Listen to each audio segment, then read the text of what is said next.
Check, baby, check 1, 2. This is an audio check.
All right, everybody. Good morning, good afternoon, good evening, wherever's in the world you're coming to us from. Welcome to DYOR Live here on the DYOR Media Network. My name is Tom, otherwise known as Striking, in this great digital media world. So glad to be hosting another episode of this award-winning show called DYOR Live, along with my co-host Pedro Garcia, a crypto analyst, otherwise known as Pedro Damas, according to our audience.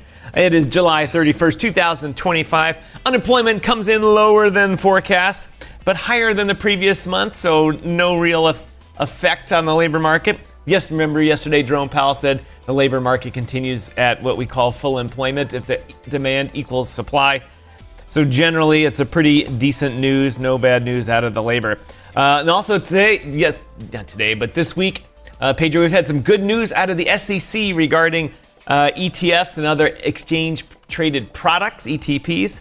We'll talk about that and how a slight rule change is going to kind of change the way a lot of things work.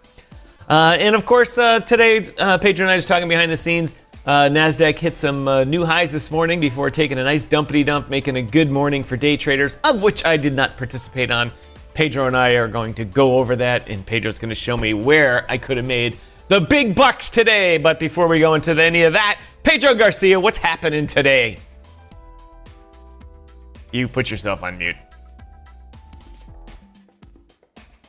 I don't even understand that. I don't even know how I did that. I really don't. I don't even get it. Like it's like a 2020 Zoom meeting. It really is, and I'm sitting there, and I'm like, oh wait, what do I do with these? What do I do with these? I don't even know what to do with these. I'm like Ricky Bobby. I don't know what to do with my hands. All right. I don't have the sound effects machine running. Oh well. I'm gonna use the whole fist stock. If you ain't first, you're last. What do you mean you ain't first, you're last? You can be second, you can be third, hell, you can be fifth. It was a good day though. It was a really, really good day. The dump was pretty nice. It was pretty clear. For the S&P 500, if you would have looked at the day, you would have seen that we were going up for the day or into the evening. So we went up in the evening. You can see here, this is when the evening came up. This is the S&P 500 futures. So we were right here. And all right, it's taking just a minute to get your chariot up here. No worries. It's taking more than a minute. There we go. All right, guys. So remember, one of the things I always talk about with you guys is pretty simple. It's important to understand this, right? Especially when it comes to just the trading aspect of things. Every 5-minute candle acts a certain way. You need a supply wick, which is that top wick, or as I call it, the seller wick. You have the demand wick, which is the bottom wick, and then you have the body of the candle. So that is a good, clear indication of what will most likely come throughout that 5-minute candle. So if you see it first go up, okay, for the majority, then most likely it needs to come down. And especially when you have a lot of liquidity aspect behind it, it's acting up again. Yeah, the great pricing machine is not working here. I gotta turn it off here. So I want you to understand this, because this works throughout the whole entire day. If you can understand a 5-minute candle, which you get a lot of practice on, there's a lot of them that happen throughout the day. You can sit there and just look at it. You can sit there and say if it goes up first, well, most likely it's going to come down, then create the demand wick, and then finish the body. Same idea. You can see here, it went just a little, came back down, and it pushed up. You can see here, again, we opened here, we went up, came down, and then finished off here.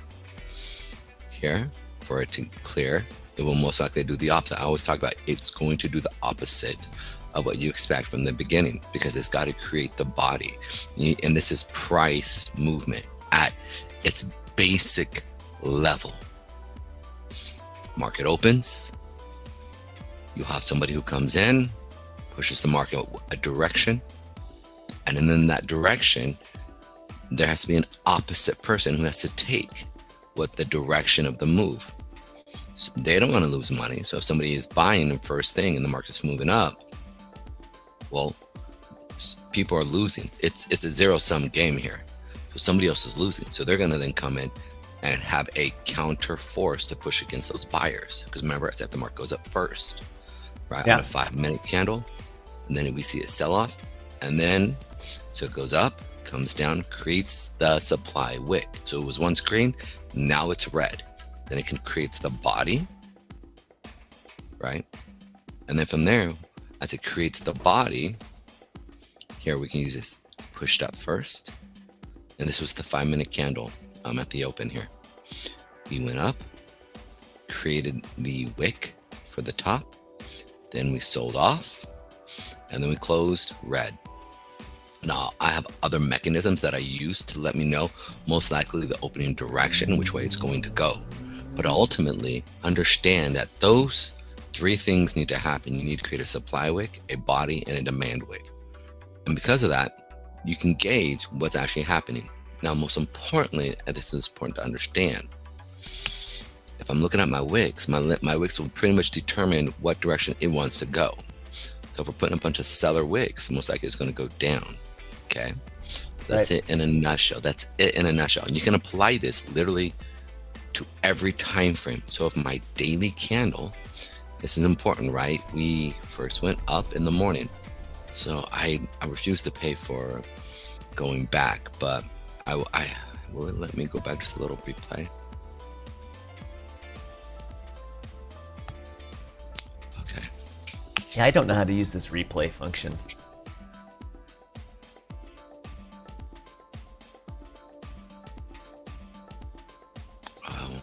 Now it's Tuesday.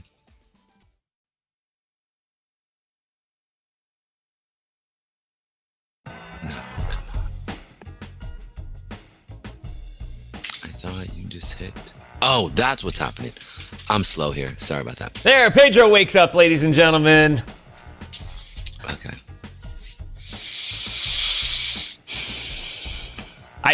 I sense your frustration, though. I've tried to make that thing work too, and I never get it right. And Here it is. This is what I'm looking for. Okay, look right here. So this is Tuesdays. We're gonna go. We're gonna hit play right here. You see that right there? Now this is Thursday, so we're gonna do. Come on, Wednesday. I'm gonna do Wednesday.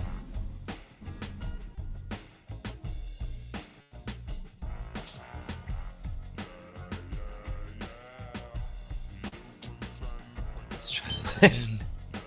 While Pedro's setting it up, thanks to everyone that tuned in early in the show. Really appreciate it. Pedro, we're sitting here with 10 viewers here on Rumble, Awesome. A couple on YouTube, a couple on X, and we're back to Twitch again too. I re-enabled the Twitch streaming because Rumble had dropped that, and I couldn't figure out why. I got it fixed, and so all of you scammers and bot selling people over on Twitch. Oh wait, they're just the bot sellers over there on Kick. We're the scammers and hula hoop girls. We're not doing Kick anymore. We got nothing out of that. Actually, we got that kid from Zimbabwe, but we haven't seen him in a while. Thanks to everyone watching. As always, please like, comment, and share. It really helps us out. If you're watching us on Rumble, there's a spot on there that says repost. And if you're watching on your phone or you got the screen compressed, it may be on that 3-dot menu over to the side. Press that button, hit this share. Make sure you got a copy of the link there. Open it up in an incognito browser first if you want. But if you don't, hit that repost button, hit that like button, and subscribe, follow, do all those good things. They help us out a lot. They're helping us out on Rumble. We're gaining viewers. We're gaining about 10 a week now, it seems like. That's pretty good. That's what we did at the beginning of YouTube, and before long we had 15,000. So that's we want 5%. We want that to keep going, baby. Keep going. So I ask all of you to do that for Pedro and I. And thank you to Chuck Jansen for your just power streaming. We'll just call it that. I'm gonna get this going here. Welcome. Welcome everyone. Please like, share, comment, follow, subscribe, lick my ball. I mean, Bro. Just do it. See if anyone's paying attention. They didn't finish the last word, so the algorithm won't get it. But I listen. Sometimes Tom is a unique individual. Like I'm had a my weirdo. caffeine this morning. You can see it. All right. This isn't working. All right. I'm just gonna explain it here. You can just watch actually a 5-minute candle then. Okay. All right. Yes, I'm gonna leave this. Chuck says, getting more commercials, may the almighty YouTube will start to push the show out more. Maybe more. If you're getting more commercials, maybe that's a good thing. I don't know. But anyway, thanks, Doc, for watching. We're going to play your old Doc. There we go. You using the whole fist, Doc? There we go. Using the whole fist, Doc. Oh, excuse me. Sit there, sneezed. All right, ADD and focus. Okay. If anybody's having issues with literally YouTube, them giving you more ads, even though you're paying for premium, let me know, because this is just weird. Like, I shouldn't have any ads, and they're giving me ads. Pedro, is it possible you're using the wrong profile on YouTube? No, it's the same one. I'm looking at it right now. I thought the same thing Made at that first. mistake before. Yeah, I actually went in there, and because at first I was like, oh, I must have switched it, because I do. And then I was like, nope. And then I was like, all right, let me check to see my subscription, maybe card or something. Nope, they're charging me still. Everything's still good. Now, it's like, nope. Sorry, dish. Nope. But, yeah, they need to work on that algorithm. There's a little. Okay, next. Let's just move forward here. This is just being a pain, and I want to explain. It's being douchey. All right. So remember, each time frame, you have three things that actually happen here, right? Each time frame has a candle. Each candle is correlated with the other time frame. So it's really important to understand that.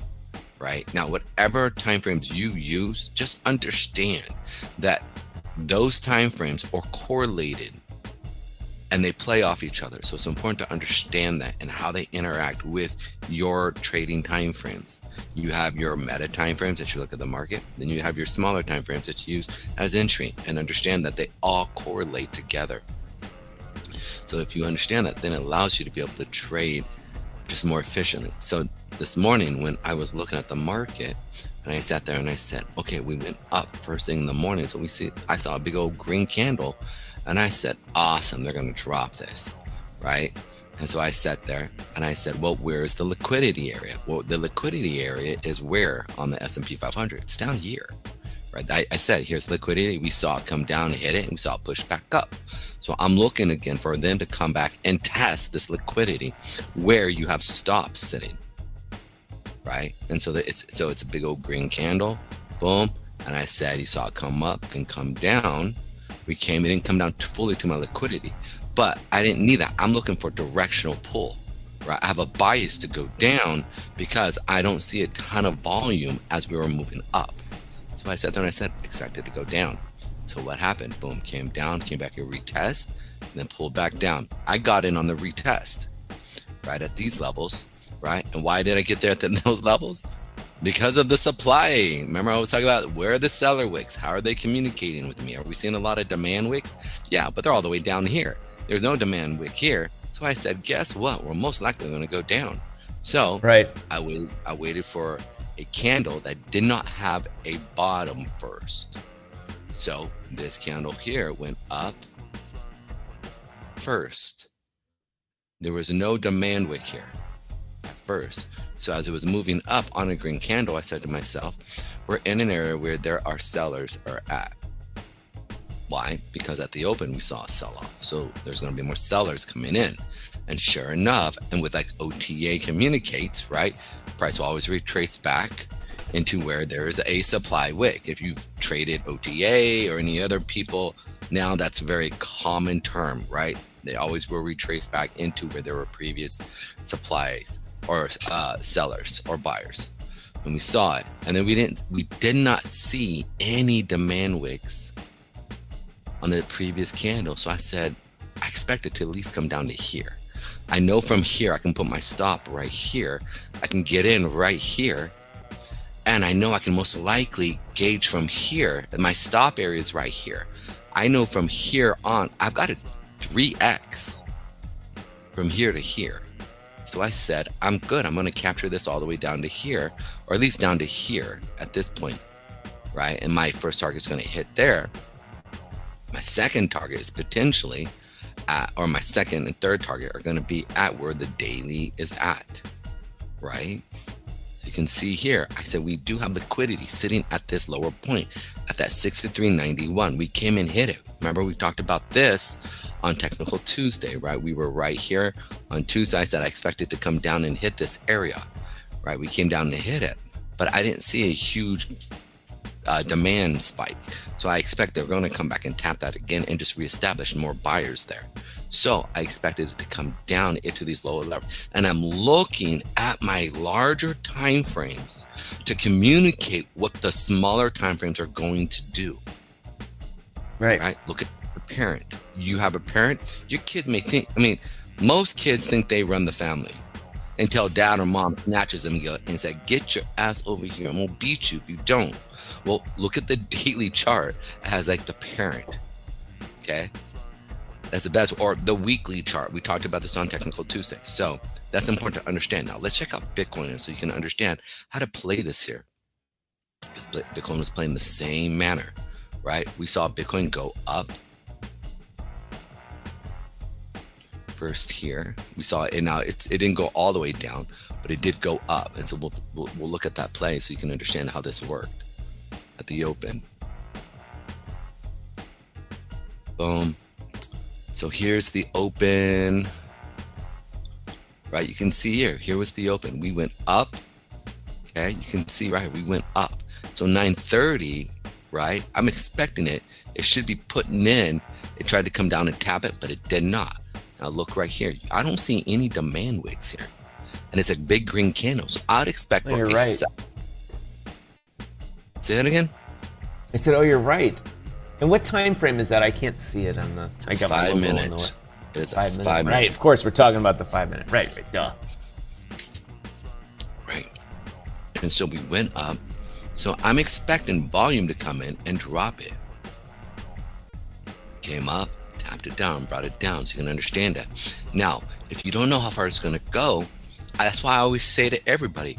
Now, if I'm going for a quick trade, okay, I want to get in, make my money, and I want to get out because I got things I got to do that day, and I'm trying to build this or do that. So I'm trying to consolidate my trades. I don't want to stand in front of the chart the whole entire day. So I will either take a liquidity push, where I'm looking for a 1-to-1, and I'm literally trying to get 70% of that trade. Okay, and $100 off of a couple $1,000s is not hard to do. Ask Tom. Tom makes, if you think about his percentages that he typically makes on each trade compared to what his outflow is on crypto, he does pretty damn good. Right? You're talking 5 to 10% of each trade. Even if it doesn't go your way, you still move your top up so you at least end at break even or a little bit extra. Right? And so let's say you risk $1 and he makes 20 cents, 15 cents, sometimes 5 cents. But you understand the ratio here, because if you just keep doing that, compound interest takes care of itself and you can actually take advantage of it. And it's a pretty epic thing. So let's talk about this here. Everybody knows I use moving averages as an indication which way it will most likely go. I'm going to look at multiple time frames. What's going on? Nothing. It's just the scene. I screwed up where I am in the picture. And we have, how many are we losing viewers? Down to 6. Yeah, people don't want to hear this. So let's just move. I'll just go into the map. Well, we can talk about this, me and you, and this will be stuff that we go over in Trade Waves. So if you guys really want to get into details that I do, guys, sign up with the app. Like I said in the beginning, it's going to be free, and then if anything, it's going to be a very, very small amount, basically just to compensate my time in relationship to actually doing this. Okay, so it's not going to be a lot of money, and I'm basically going to just help you guys eat. I'll give you fish, and if you want to learn, I will push you to the man, the myth, the legend, Chris Koopman, who will enable you to learn how to trade and do well. So I have no problem giving you guys food to eat until you can learn how to fish with Chris. But I will go over details. So it's going to be pretty cool. All right. So my biggest thing that I'm trying to help you guys out here is that Bitcoin, right? It is looking for liquidity. we need liquidity here. So right now, either they're going to play the sideways motion here, like we, as Tom called it, the idiot box. Okay. Still in it. Ultimate. Yep. Still in it. But the part is that I'm looking at is that we do not have a supply or a demand wick here on today. So I don't have a proclivity to go long in this market. It may continue higher, but I'm going to go to my intraday time frames and go, do we have a lot of demand wicks? Guess what? Out of 1, 2, 3, 4, 5, 6, 7, 8, 9, 10, 11, 12, 13, 14, 15, 16, 17, 18, 19, 20, 21, 22, 23, 24, 25. Out of 25 candles, we have 1, 2, 3, 4. 4 demand wicks. Yeah, I don't see that yet. Okay. My eyes aren't programmed to do that, and I need to. Not yet.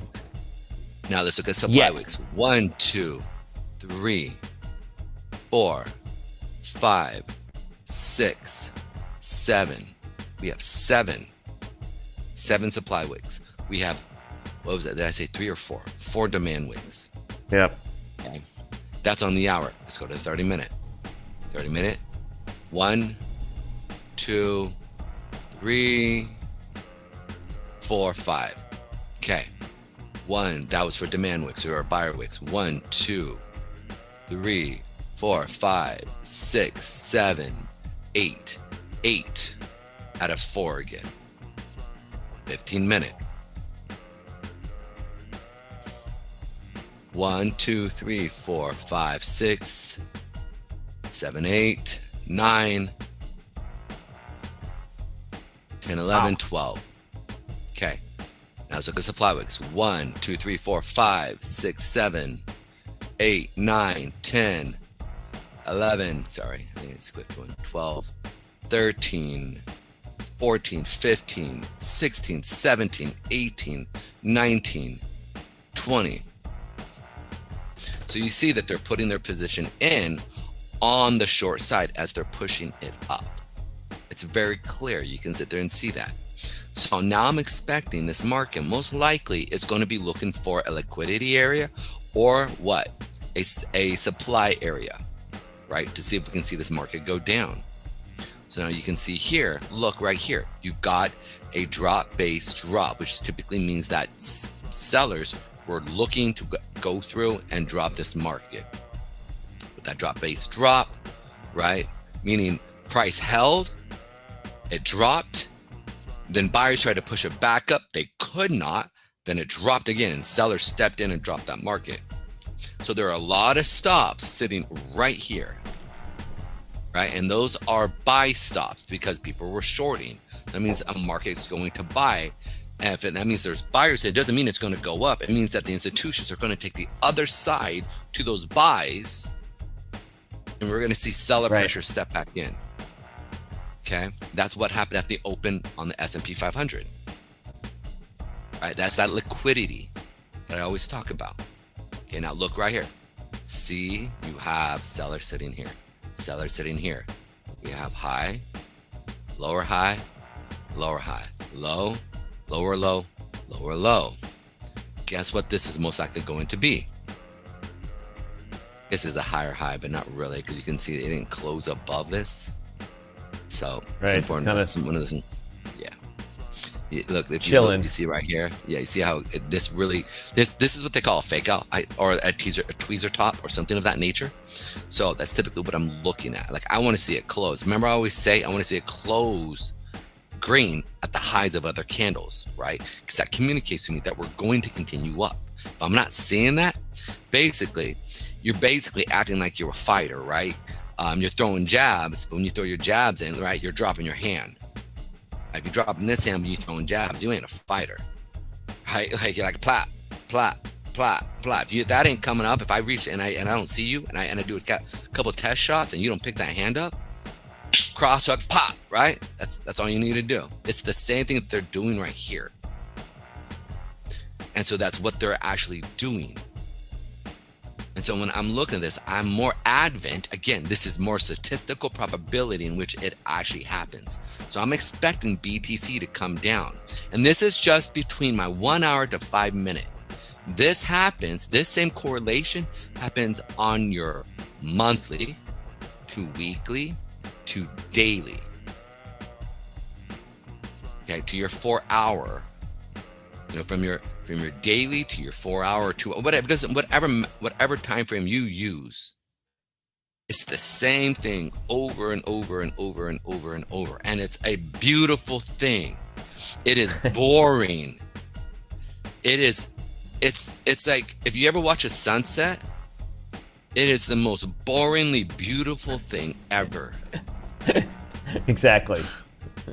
Okay, the symmetry. You can't do anything. Can't manipulate it. Can't interact with it. You just kind of sit there and go, gorgeous. Yeah, it's really nice. Yeah, but then at the same time, you're just kind of bored. You're just like, all right, are we finished now, right? And that's like look at it. It's the same thing. And so you can play this. And so now let's look at our monthly, because we're at the new month here coming up, right? I said we should expect a sell-off to come in to create that demand. I thought we were going to come down to our lower levels here. We got one more day. We may not most likely do that. I thought we were going to come down and tap this, but still they've got a decent amount. I'm going to remove the idiot box for you for a second. I from my limited exposure to idiot boxes, I call them the hopeful. It starts out in my mind seeing it as a bull flag. It pops up, and then it starts going out as consolidating. You're like, all right, it's getting ready to move. It's going to be a bull flag, and then it just consolidates for a long time. And you're still hoping it's a bull flag. You're still hoping. You're maybe long, but it may have dipped just a little bit, and then blah, blah, blah, and you're like, come on, this has got to go. And then it dumps on you. And when you were describing the wicks and all that after this long period of consolidation, I'm sitting there going, right, it's going to get to the end of this consolidation period and dump, either because the market needs a correction or they're going to push it down before they launch it. So my opinion of being on the wrong, I should say my experience of being on the wrong side of that trade at the end of the idiot box is now turned into wisdom. To not trade it, except like practicing 1 minute scalps or something like that, which I haven't been actually. And waiting for that move out of the idiot box and taking advantage of that, of which I'm fairly certain. My general opinion was that it was going to go down, and then you showing me how the supply and demand wicks sorted themselves out. You're like, it's going to go down. But interestingly enough, Bookmap is talking about, if you get the liquidity maps out, at 121, there's just been strong orders up there. And so the old Pedro-ism is, it's got to go down before it can go up. And so generally, from watching Bookmap, those strong areas of liquidity eventually get taken out. Not like, oh my God, it's going to go there tomorrow, but it, over time, it plays out because price goes to where all the money is. But not immediately. Not immediately. So I like the idea that the market's going to dump out of this idiot box. Either for its longer downward trend, or what were you saying the other day? Downward move into like the 110, 111, 112 area, or shorter, and then launching up in to grab that liquidity, and then going down again. Oh snaps!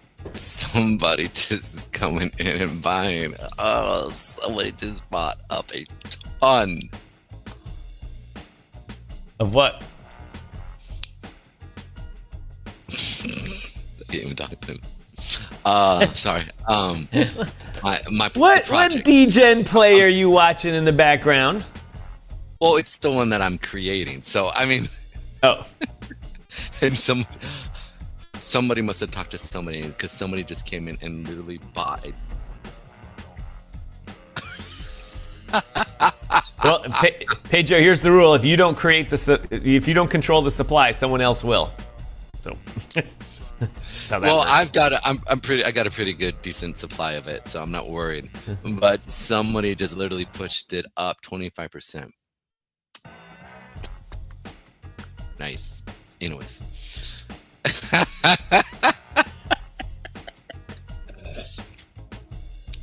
We're gonna see this thing. I'm gonna see this thing get to at least five billy, bro. I'm telling you. Anyways, 5 billy. Yeah. I've already talked to a few people, and they're gonna. My people talk to a few people. They talk to their people, and hey, that's how it goes, eh? The key is that it's the freedom to be able to create your own, but at the same time, you don't need to be a coder. And you can actually create utility with your memes. Anyways, I digress. It just popped up on my. If you go look at the moon rock, or the let's focus here. I don't even have any idea what the current contract is. It's in there. Don't worry. You can just go to the Telegram. You'll see what I mean. Let's focus here real quick. It's so crazy. This is freaking awesome.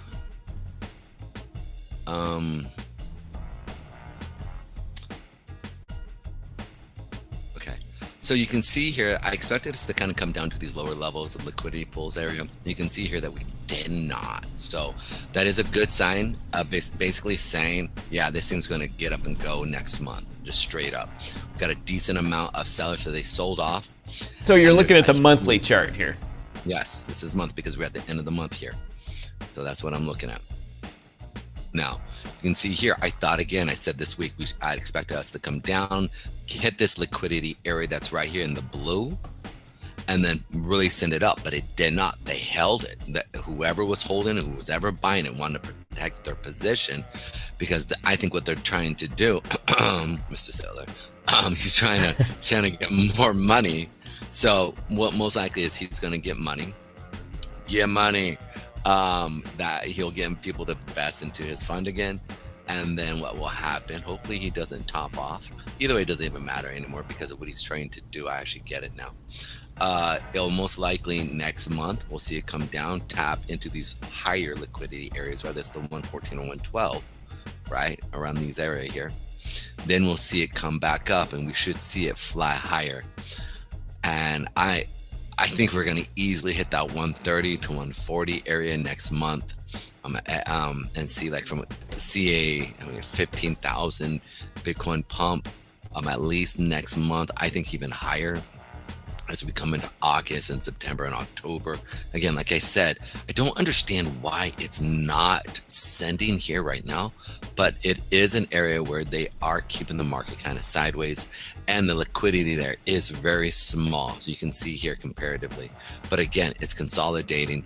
We haven't changed macro views. I have not changed the fact that I am extremely bullish here, that I'm looking to go long. Now, my long-term plays, I'm going to be buying in right when it hits. If we see sell-offs, I don't mean to burp in your guys' ear. That's right. While you're doing that, I do have to interrupt you, Pedro. Please do. I have to interrupt you, and we have a new segment sponsor here on the great DYOR network. All right, crew. All right, outdoor crew. If you're into fishing, that's right. If you're into fishing, camping, or getting off the grid, I know a bunch of you are here. Meet your new best friend, the Hunter Orange 25-quart cooler from Caddy Sports. This isn't your average cooler. It's roto-modeled for max durability, bear-proof, and 20% lighter. That's the first time I've ever heard of something being bear-proof. 20% lighter than other brands. So it's easy to haul whether you're deep in the backcountry or just setting up at the dock. You'll get 3 days of ice retention thanks to thick, high-performance insulation. That means cold drinks, fresh food, and fewer ice runs, whether you're chasing muttons offshore or posted up at a campsite. Best part, it's 40 to 50% cheaper than the big name coolers, but still built to perform season after season. And like all caddies, I say caddies, I might be caddis. I'll say caddies like it's Cadillac. And like all Caddy sports name brand gear, it's proudly made in the US. Use codename Rumble at checkout for 10% off your order today. That's caddysports.com. Go grab the Hunter Orange 25Q cooler and keep your next adventure ice cold. I guess it's Caddis. Caddis? Caddy? You guys are, there should have been a note at the top of this, guys, on phonetic spelling. So, okay, viewers and you outdoor crew people, remember, if you're into fishing, camping, or getting off the grid, meet your new best friend, the Hunter Orange 25 quart cooler from Caddy Sports. And thank you to Caddy Sports for sponsoring this segment of our show. And ladies and gentlemen, make sure you go to this QR code here. Go ahead and click it. Let our advertisers know we have an interactive crowd there. And let it count the web page clicks as something good for us. Also, if you're watching on your phone or anywhere else in the comment section, there's also a Learn More comment that's been posted there auto-magically. Thank you to Caddy Sports. All right, Pedro, we can get back to the show now. I do love doing that.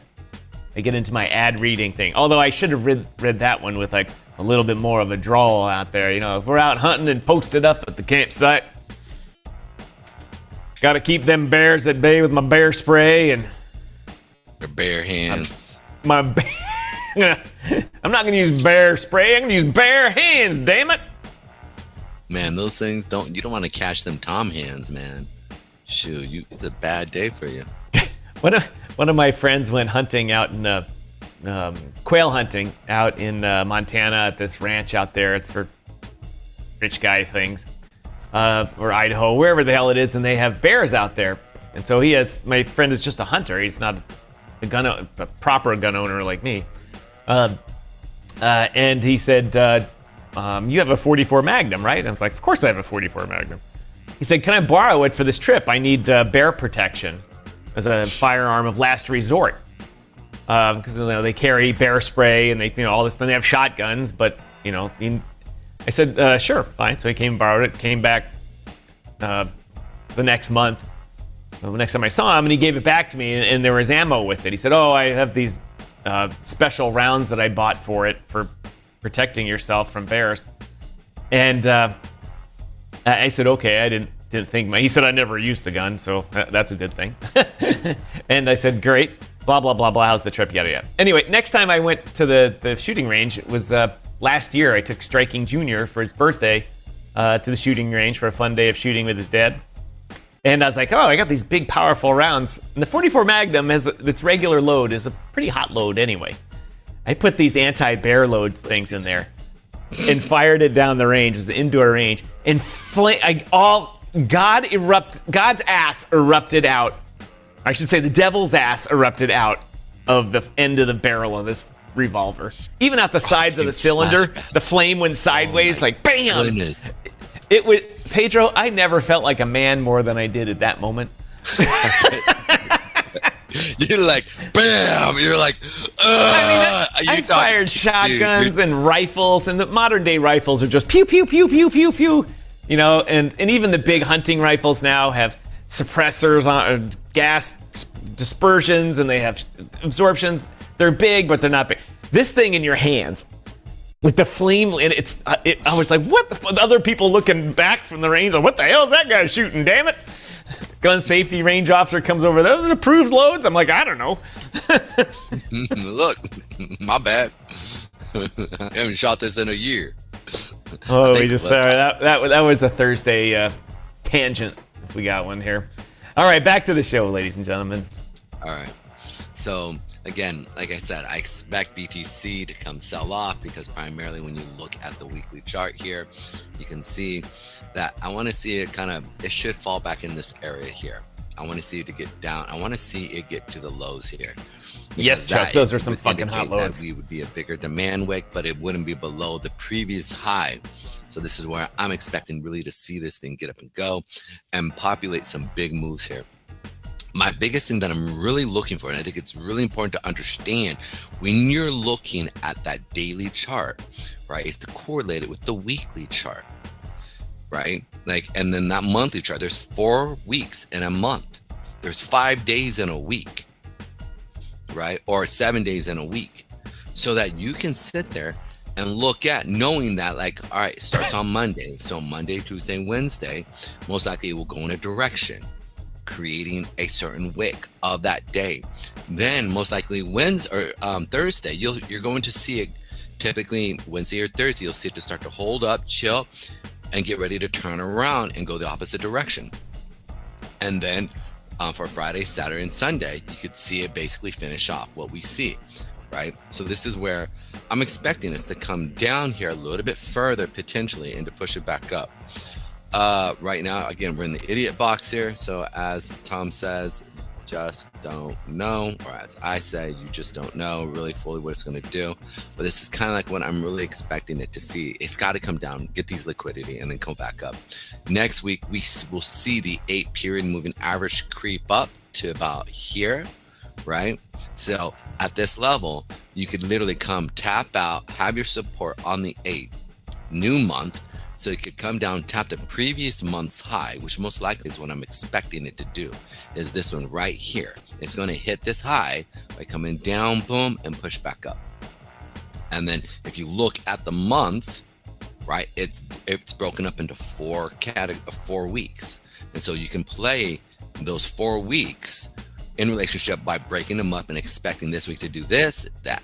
If you have a bias of it moving higher, which is I do, especially in the fact that we are about to hit this bull run, I'm expecting it to come down first, consolidate, then go back up, and then continue up, and then close, similar to how this candle has closed.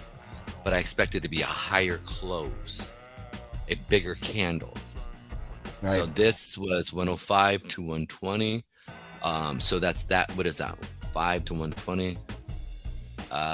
15,000. So I would expect at least a 20,000 candle, maybe even a 30,000 candle, right?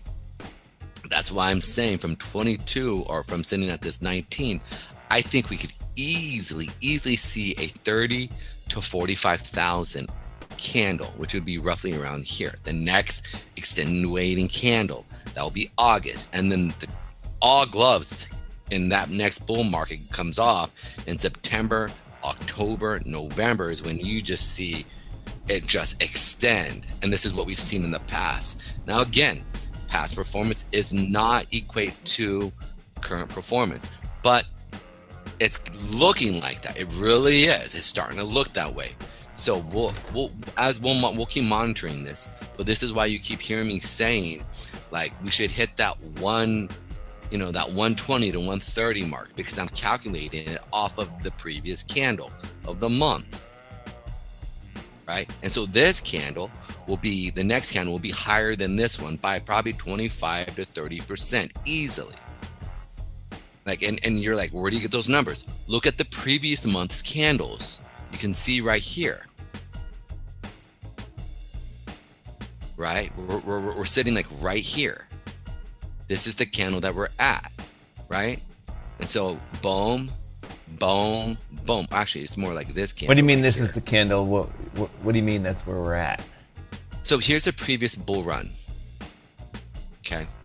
Oh, I see. In relation to the previous bull run. I get you. Yes. Listen, they're not exact twins, but they're almost sister cousins.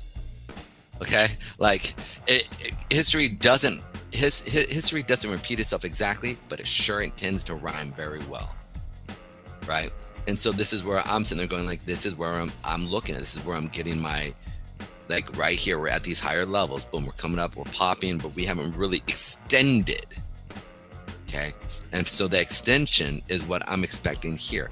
I want to see big, you see this? This is the high here, right? Boom. I want to see it really push higher, extend. Right, and so if you look, see it top this was previous bull run. We saw it come down. That would have been it. It comes down. We didn't really see that pullback here, but again, I don't expect it to exactly repeat itself, but I expect it to rhyme. This is why I'm saying I'm expecting these big or much extended candles to really get up and go. Like if you see push up came in, you can see it came up, push up. This correlates. Yep. This correlates. That correlation, boom, previous, right? Previous, boom. Now it came back down, pulled back, We're seeing it come down, pull back. This one kind of went up, but that's to me, that's more of a bullish sign. And so that's why I keep saying I'm expecting a 250, 300,000 Bitcoin. So those are those small details that I think are important to pay attention to as we're moving forward, because you never know really what it's going to look like. And that's what I'm kind of expecting to see. Okay, where are we at? Oh shoot, I forgot to do that. All right. Any cool news? Yes. Yes. Talk to me about it. Yes. Well, the theme of the show today, people. My people. Peoples, my peoples, as Pedro would say. Amazon or Bitcoin? Amazon, you can see the thumbnail on the stream there. Amazon or Bitcoin? Which would you buy? Which would you have bought 15 years ago? Which one would give you a better return? Which one is more valuable now? I saw a little article that said Bitcoin has surpassed Amazon in market cap. Now, that may have changed since I read that article yesterday. But the point is that Amazon employs 1 million people. And I haven't done the math for which one has worked out better over the past year or 15 years or so. But they've both gone up dramatically, as we could say. Dramatically. If your portfolio was Nvidia, Amazon, Bitcoin, you'd have to get up in the morning and decide which jet you're going to take to breakfast. But it's very interesting that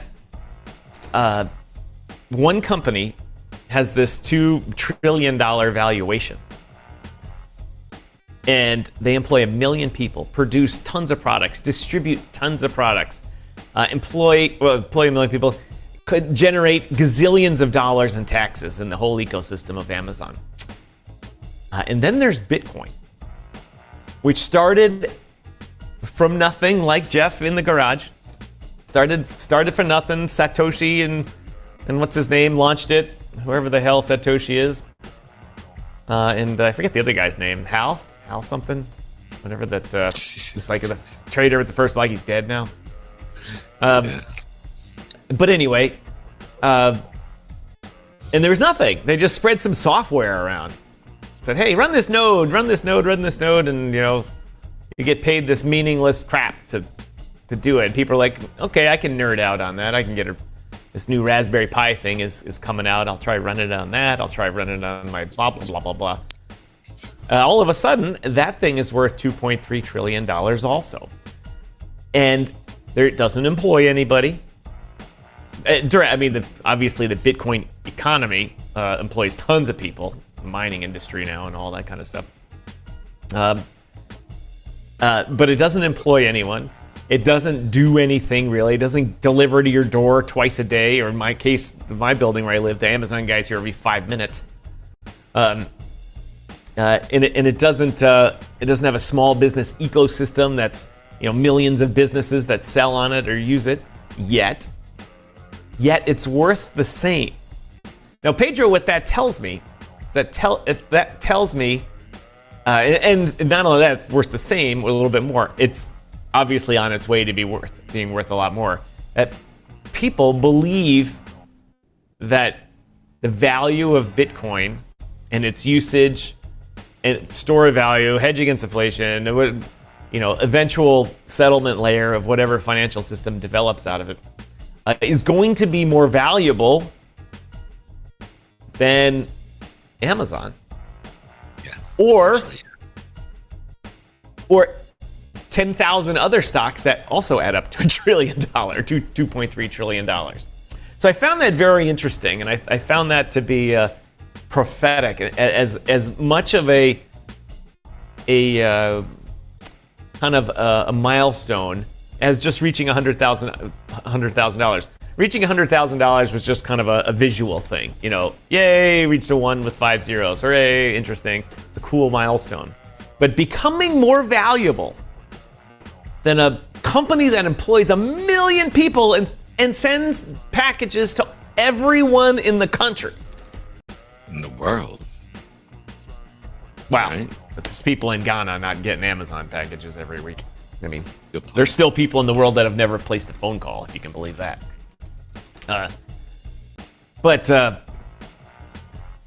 So I found that very, very interesting, and I found that as a way to help explain to people, what's going on here, and why do people, what's causing people to value and to do this crypto thing because it's a scam, Ponzi scam. And I say, yeah, it's more valuable than Amazon now. And this is what Amazon, people believe that what's going on in Bitcoin is worth more than all of the labor. And remember, Amazon is not just a distribution company. They have all their subsidiaries and contract operators that do labor. All their warehouses, labor. They put a lot of overhead and cost into that. And, labor is a big chunk of our GDP. They're valuing Bitcoin at more than the output and the labor that goes into it, and the physical labor people put in to running Amazon, which is amazing. Is an amazing topic to discuss. And so I got to be thinking, what's the next major milestone? I don't know. I don't mean just, we'll take over NVIDIA next or whatever the next largest company is. But that's not the point. The point is, what major thing after that? Like, it's worth as much as gold, or it's worth as much as, the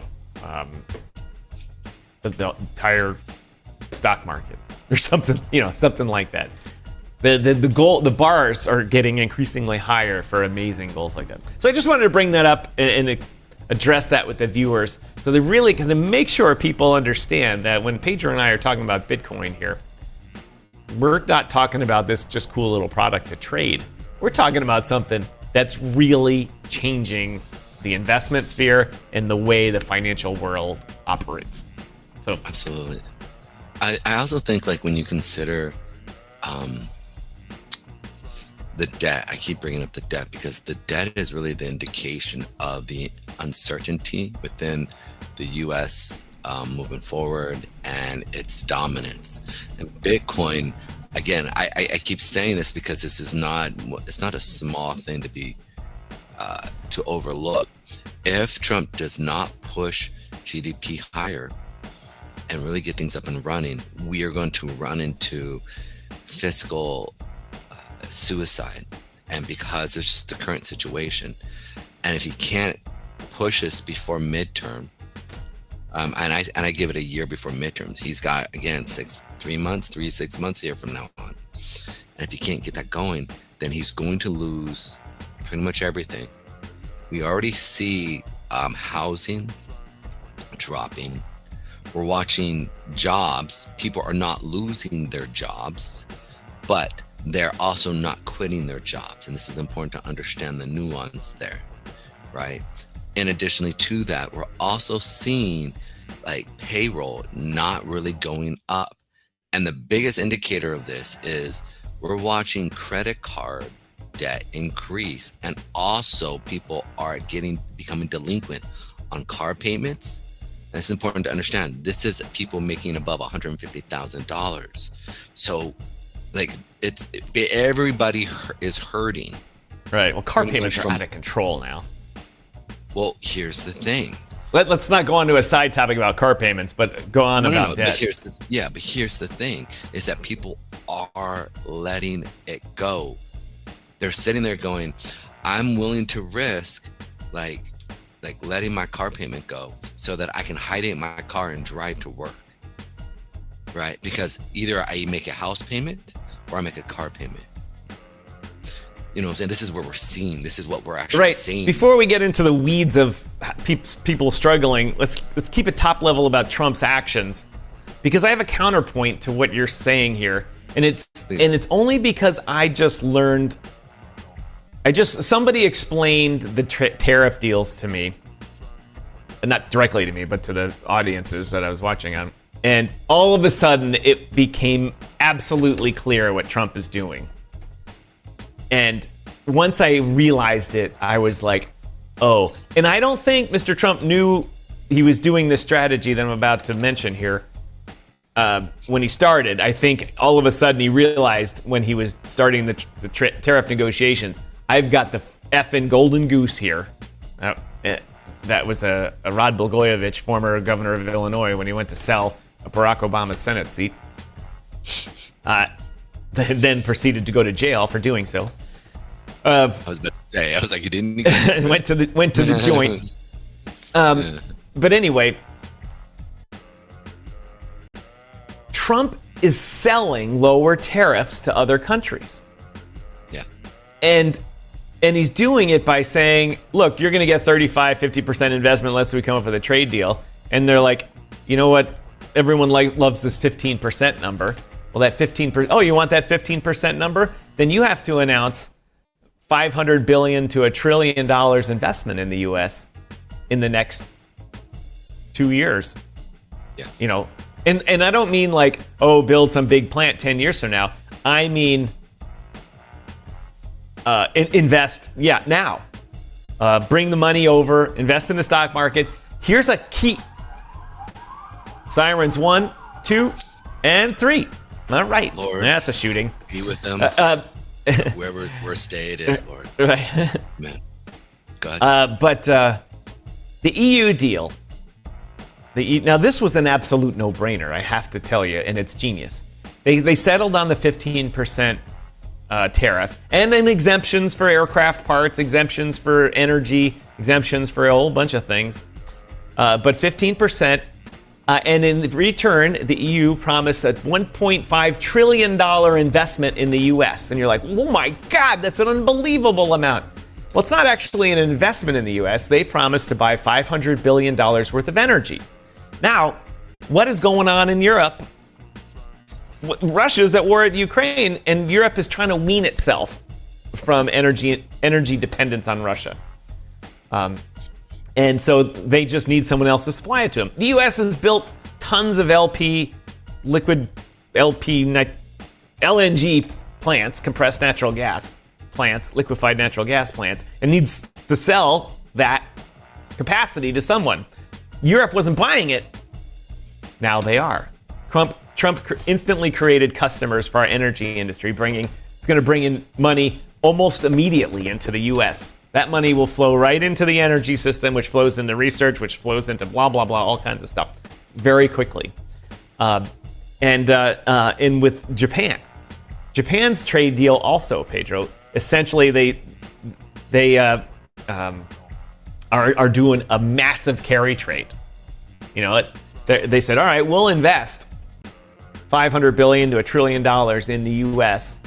In the short term and in the long term things.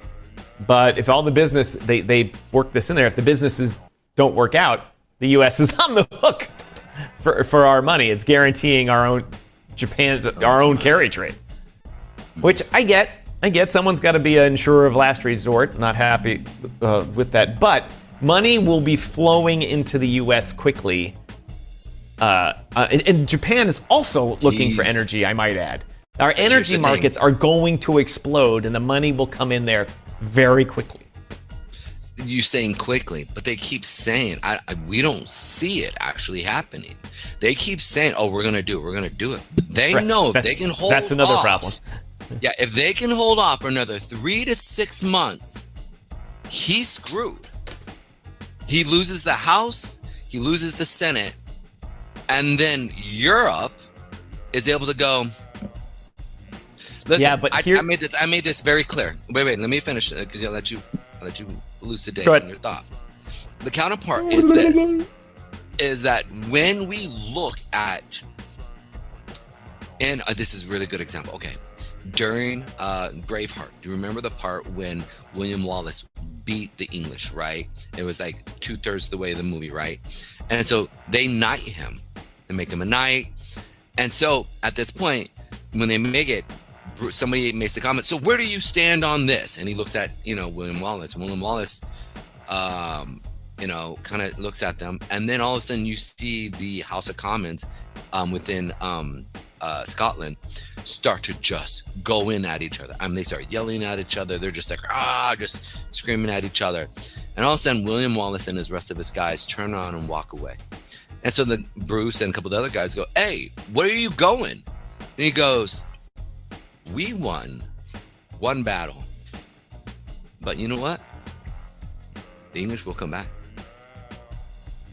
And they're going to come, and they're going to come knocking on your door. And they will not just take what they took before, but they will take twice as much. And they will rape your daughters, and they will leave you guys I'm serious. And I'm using this because this is where we're at. Like in America, when you look at the debt, and they know, Europe knows, they do not have to sit there and play but for 6 months. And they know that America will sit there and eat in on itself because it's the way the system is worked up now.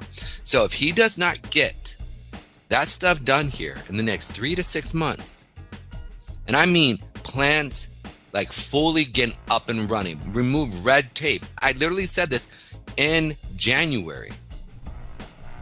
He's done. We know, like, we already know our political system. We already know that the majority of the media is going to turn in on him.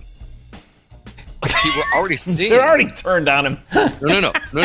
I mean, they've turned. I'm talking like Fox News. I'm talking his constituents. The fact that his name is potentially on Jeffrey Epstein's list there, it may not even just be simply because he said what's up to him and he caught a flight or something like that. It doesn't even matter. If that's there, half of his constituents are left because the majority of them are they're not Christians. going anywhere. What are they going to vote for? They're going to go over the Democrats and vote for people that are... I think what will happen is that... unless there's a third party, a Christian party, and then it will be really fucked. If I was a Democrat and I was on that other end, that's exactly what I would pioneer for, is a strong, extremely conservative, pro-life, no spending of taxes. You know, most Christians are very conservative, right? All that would do is split their conservative vote, and the Democrats would rule forever. This is what I'm trying to say. Like, if and all is predicated on he needs those deals to come in the next 3 to 6 months, or he's done. He had 6 months to a year. Now it's 3 to 6 months. We're starting to see things going, but we're not seeing laying pipe. They're not building structures. We're not seeing that. And if they may be producing energy, but the energy, again, and this is extremely important to understand, people are not driving. People are hurting. People are hurting financially. Dude, when you look at the crude oil, you look at Brent. Well, some people. I mean, there's a lot of people making... The average bonus on Wall Street now is $290,000 a year. Imagine that. That is not who I'm talking about. I'm not talking. I realize that, but there's a lot of people that vote that aren't hurting. That's and why Mr. Trump's in office. I will see. I think it's going to be really interesting to see. On the note of foreign leaders delaying it, I'm of the belief that as brash as been driving them crazy, I have a feeling that ultimately the foreign leaders will be enjoying having a strong U.S. president. Because once he gets the tariffs down and gets this all settled, then, you know, things are ready to go and the economies are ready to go. They see that Trump's a businessman wanting to right the ship. People have been pandering to Russia for a long time, pandering to China. He's ending all that stuff. And they're happy that he gets to say all the things that they can't or don't want to say. And that someone needs to be saying all these things Trump's saying, somebody needed to say it finally, you know. And they're happy that he's taking the charge of it because he has no political fallback from any decision he makes. You know, he gets up and says, you know, I'm great, China bad, you know, and it's like, nobody cares. But if the, you know, president of France did it or president of Germany did it, China would recall their ambassador and, you know, it would be a big international incident. They would blah, blah, blah, blah, blah, blah, all this type of stuff.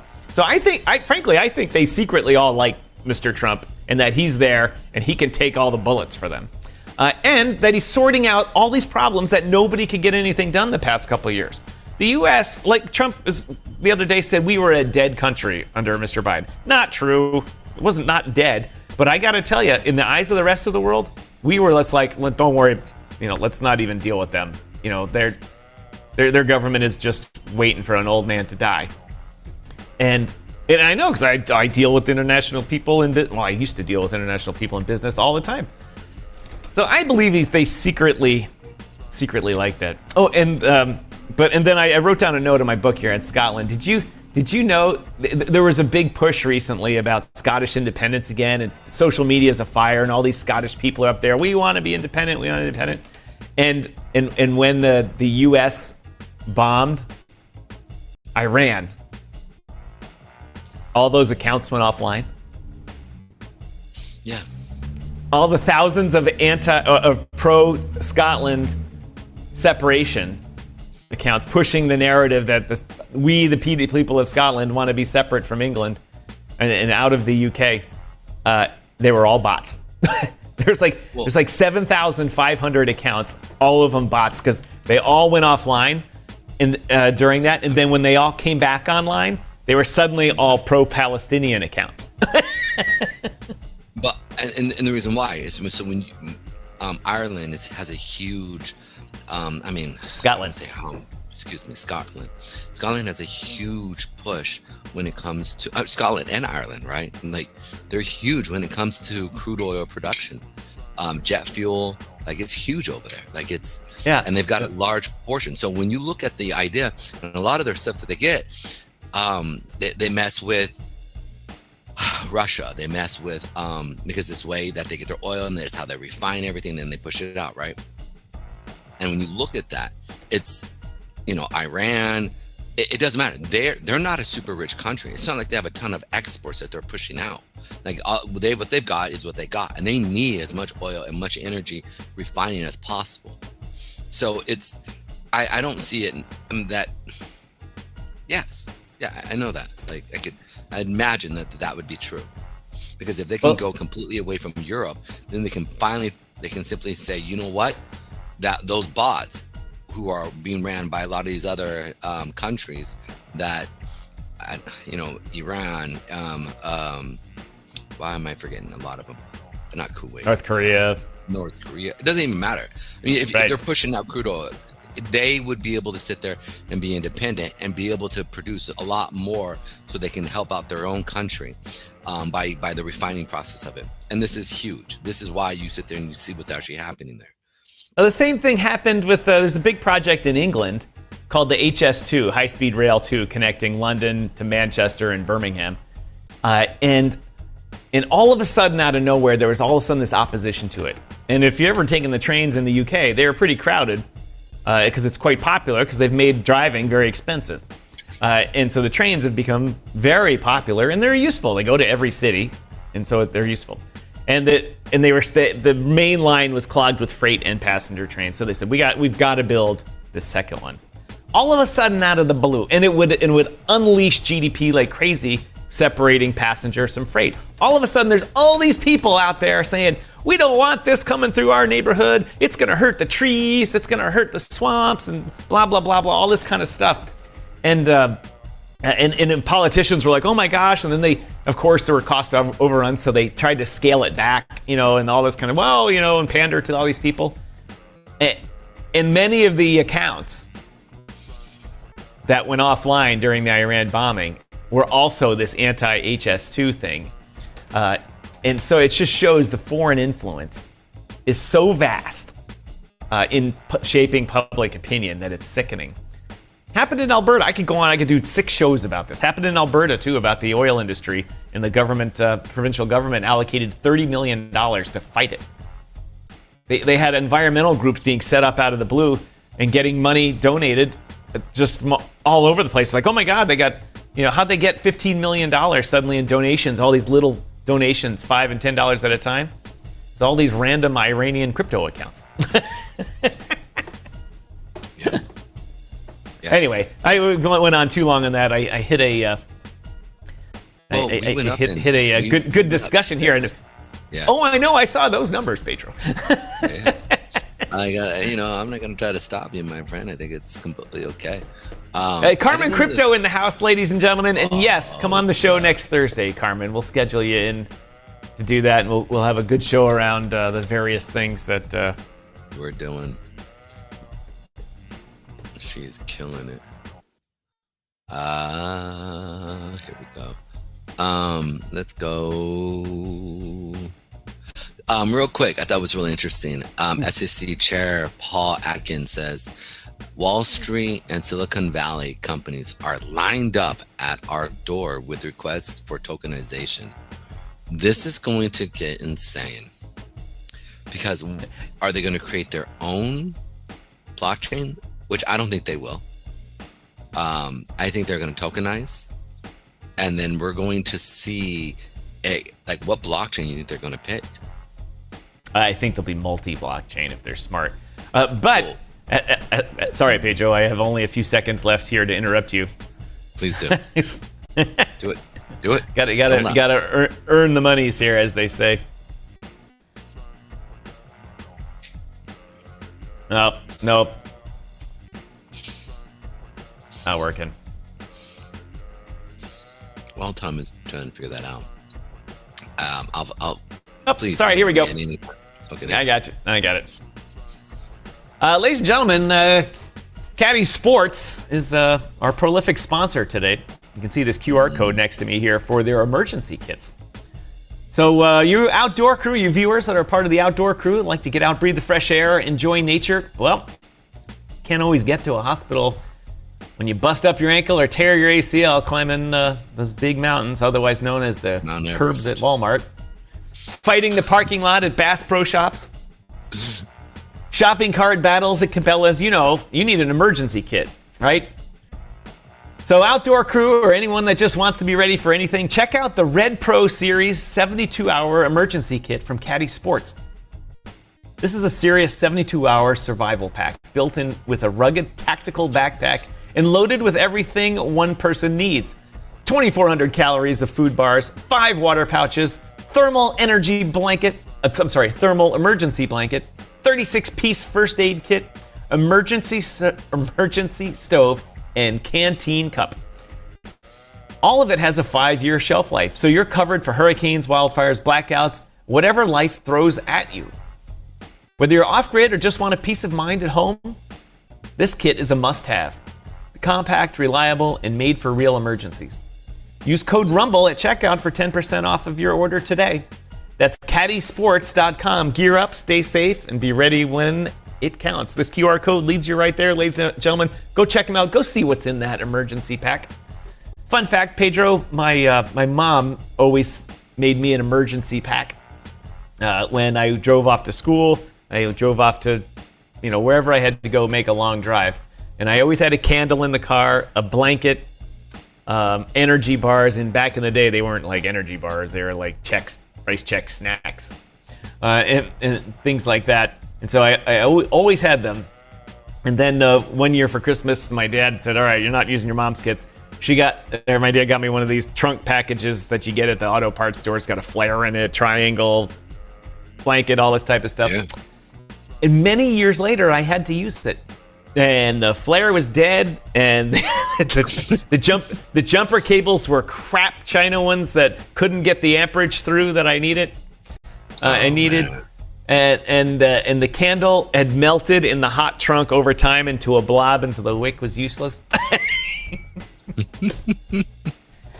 That's why you need a professional emergency kit from Caddy Sports. Take Striking's own example of a do-it-yourself one not being good. Get one that the professionals make.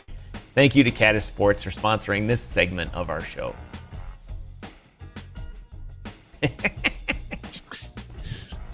I love my mom. The stories I have. She's pretty awesome, sounds like. I'd love to meet her someday. She sounds pretty cool. Come to Florida and you shall. Where is she at in Florida? My parents live outside Jacksonville, Florida. Towards the ocean. Out in that way, I'll come in and say, hola, Kita. Big Coast Guard station there. Very Coast Guard big, that's right. Mm-hmm. Or something like that. No, or maybe it's in Georgia. Maybe it's just north in Georgia. Maybe, I don't know. All right. So I just thought it was really interesting when you look at the news section here. I thought it was really kind of funny because when I was looking at it, I'm sitting there going like, if we see a lot of the tokenizations of this market, or if we see a lot of, Silicon Valley and many other major institutions really go into tokenization, it's going to be the ease of trade.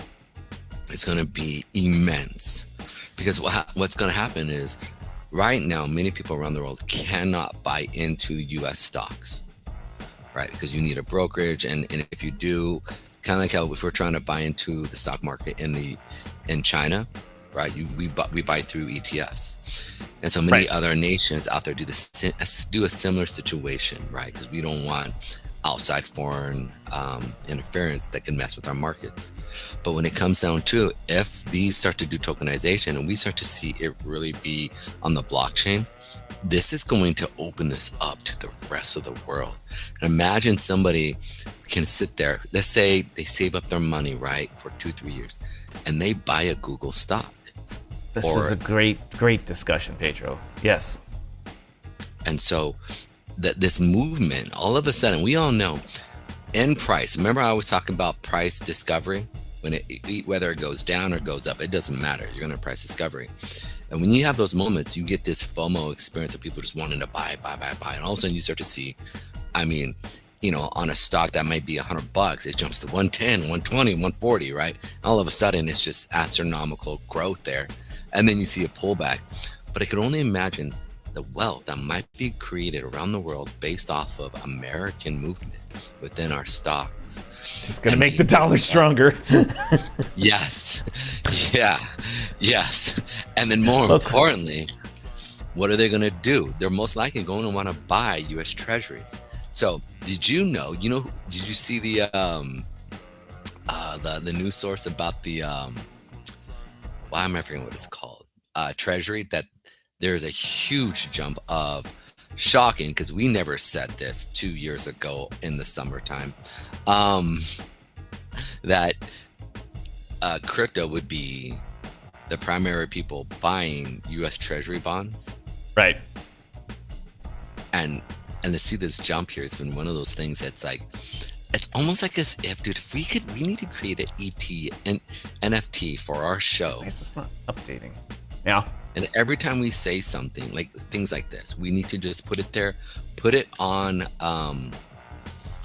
Poly Market, and just bet on it. We'll just, because I imagine us sitting there being able to sit there and say, yeah, we're the ones who put that up there on our show. Yeah. You know what I'm saying? Like, and because it would have been multiple times that we would do this. I don't know. I just think it's interesting. It's real interesting. Pedro, I'm going to take a second to elucidate on the topic you just brought. I had not considered what you just brought up, and that's the globalization of ownership of U.S. stocks. Now, for your viewers, that just dawned on me that that's amazing.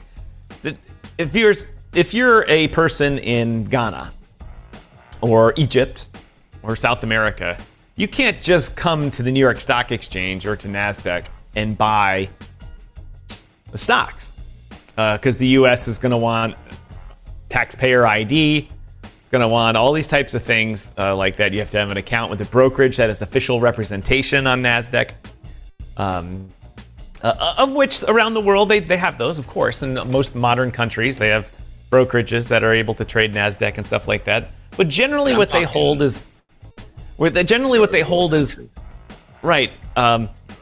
A fund that's equivalent of NASDAQ. Like there'll be an exchange traded fund in Germany that mimics the NASDAQ, and generally they hold that. Then the money is in Germany. They can tax that and ensure ownership and all that. When stocks are tokenized, even Sam Altman's out criticizing it right now because he knows it's going to be a problem for him. He's huge. When they do that, and suddenly, a good example, Vincent, our moderator of our Telegram room, in Nigeria, in a poor shanty town in Nigeria, can buy and hold a micro share of NVIDIA. Or whatever stock, or striking stock, or whatever. Or it can buy a basket of it.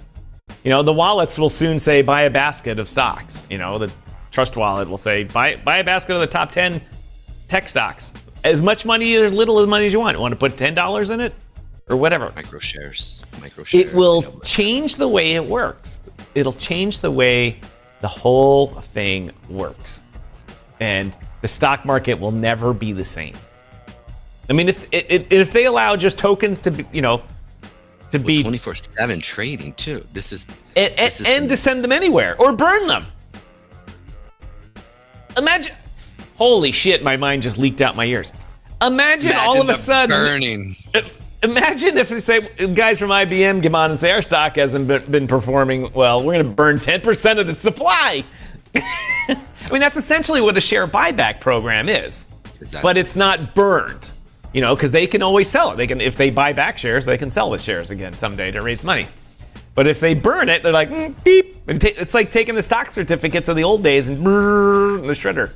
Or in the old days, giving them to the pigs to eat.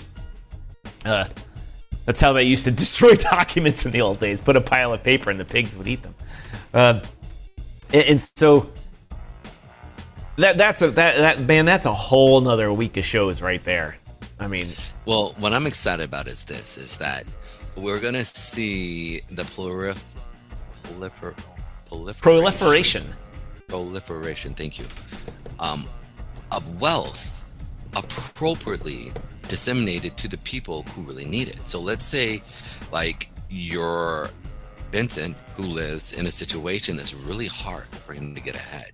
And he's pretty much just stuck, but he has a phone. Right? And he earns a measly income. Right? And the reason I'm saying this is because he earns a very small. We'll use the word meager. Meager. Meager. Well, the reason why I'm going is I'm trying to paint this in a very negative situation.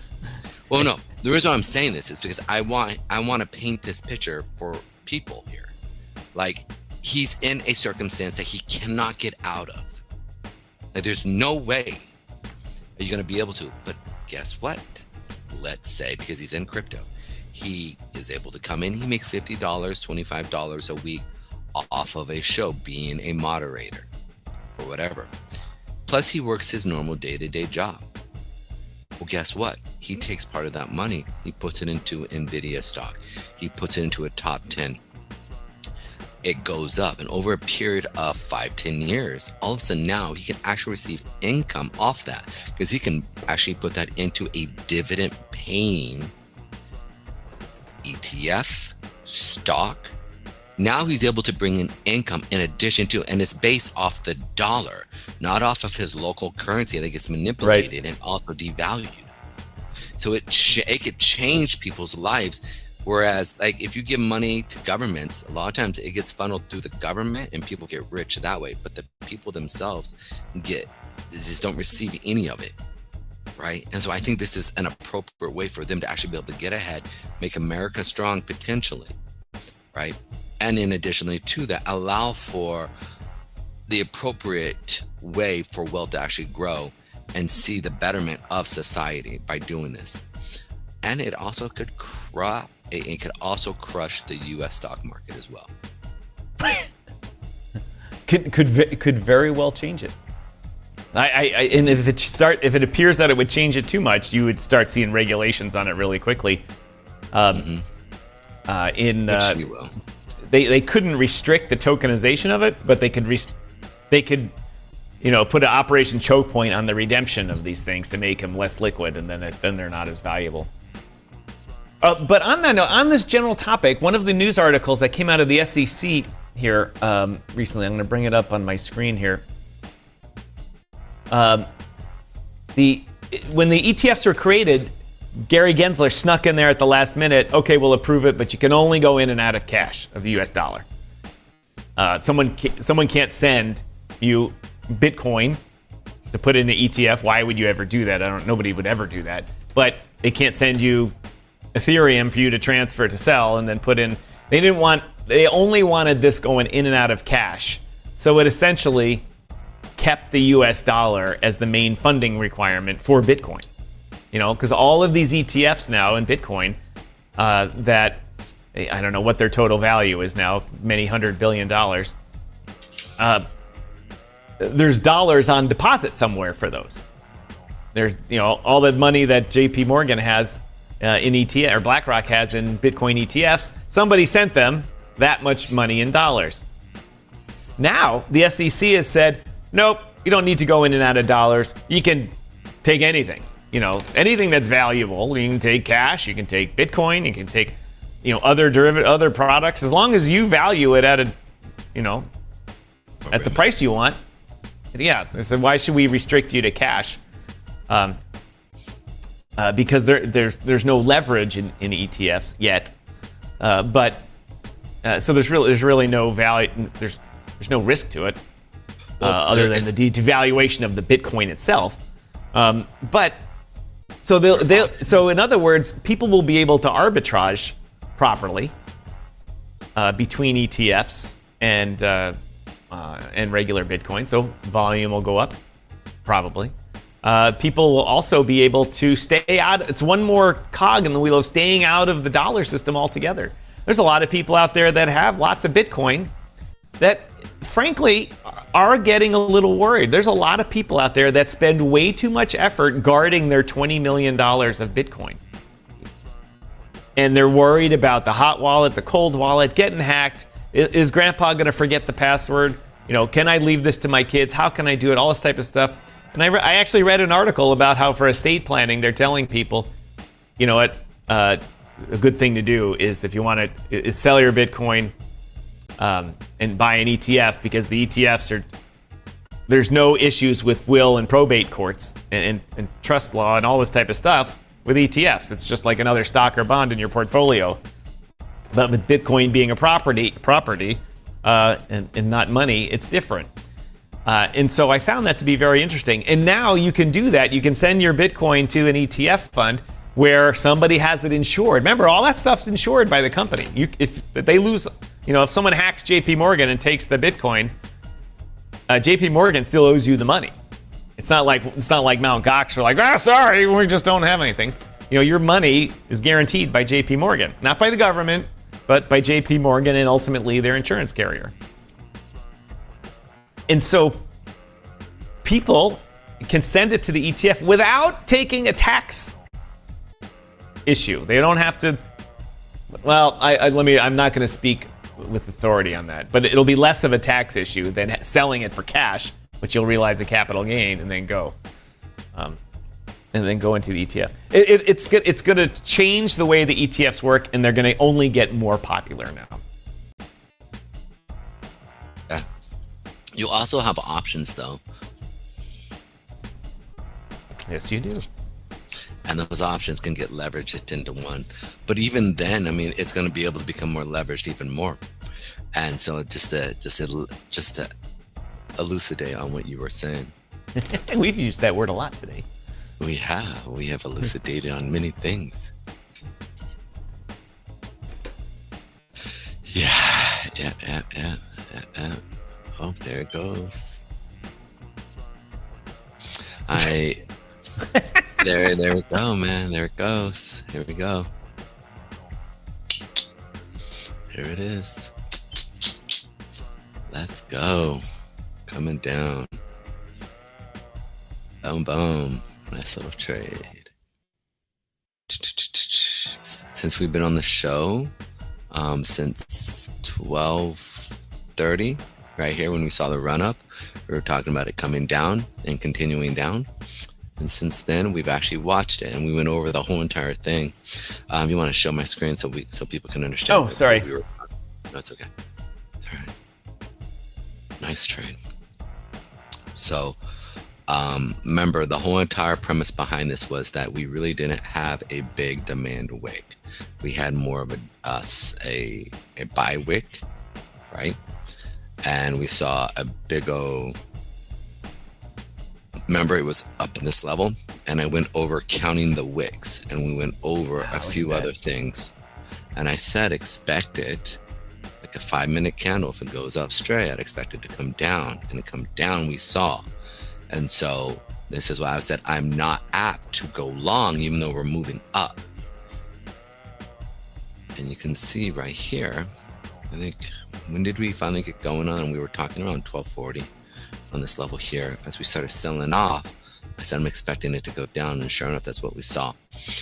More importantly, right, now that like at this point you would have entered roughly around in these levels here, right? You would have made already your money right around this level, and then what you would do is you would then sit there and go, okay, how far can this go?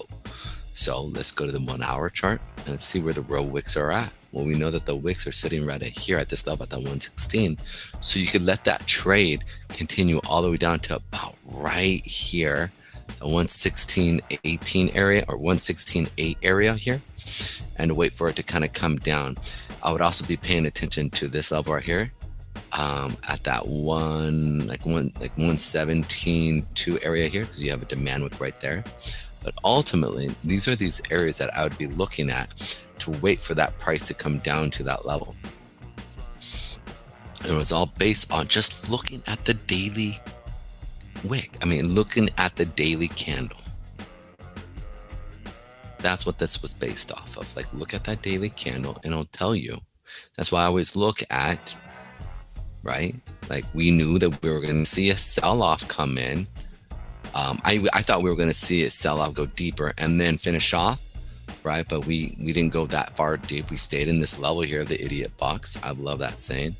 And again, I'm waiting for it. But ultimately, we want to stay, like, we are still bullish as long as we close above that 111, 112 area on the monthly chart.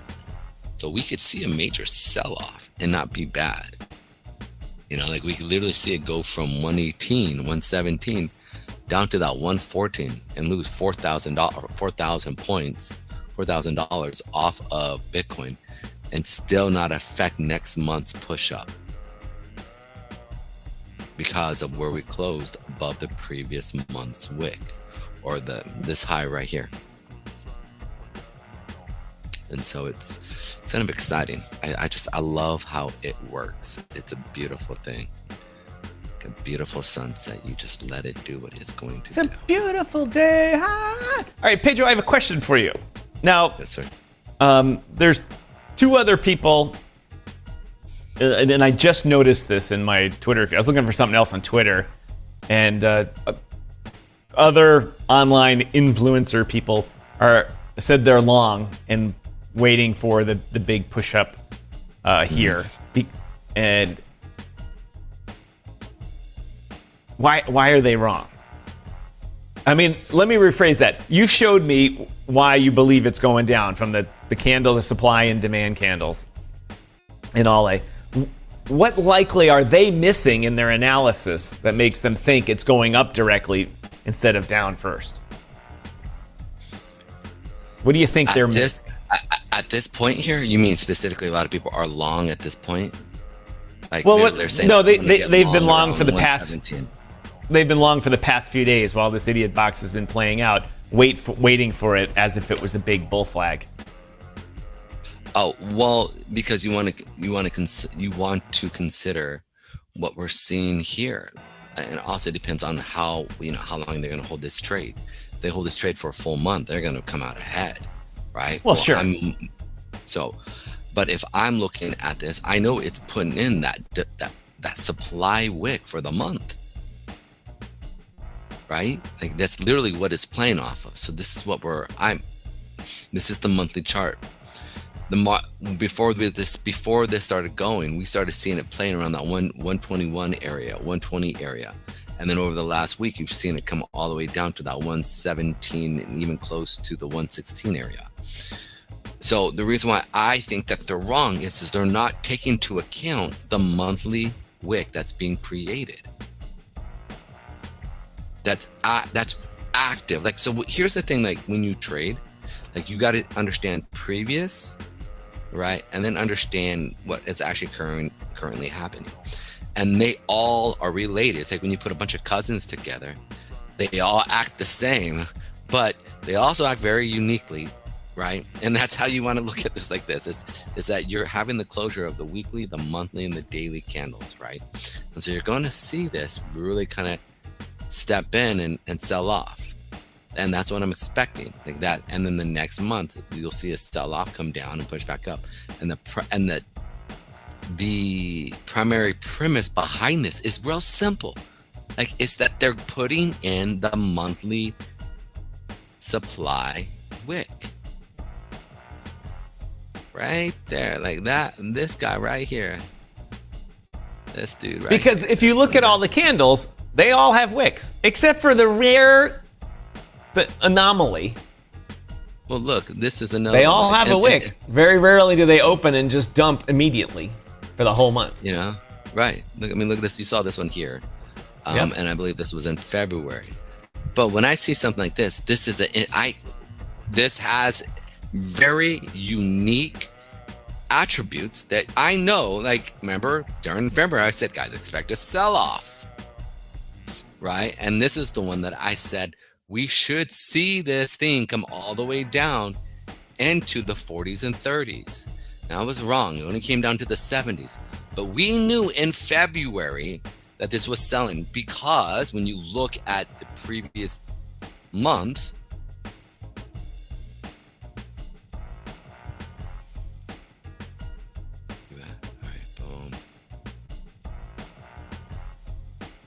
all right, this is February, January. Okay, there we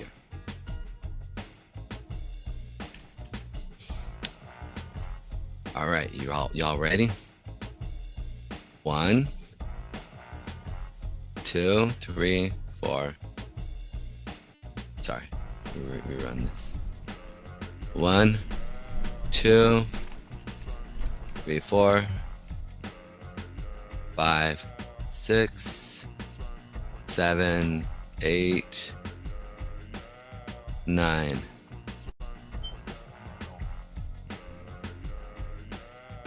Again.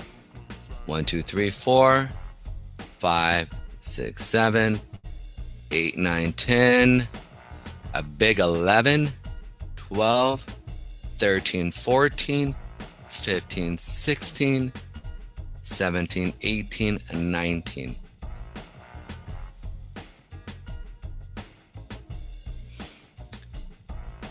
And so I'm giving you guys a little hint here. Like I haven't really showed you guys this much. I haven't, you know what I'm saying? And look, we're seeing it go down.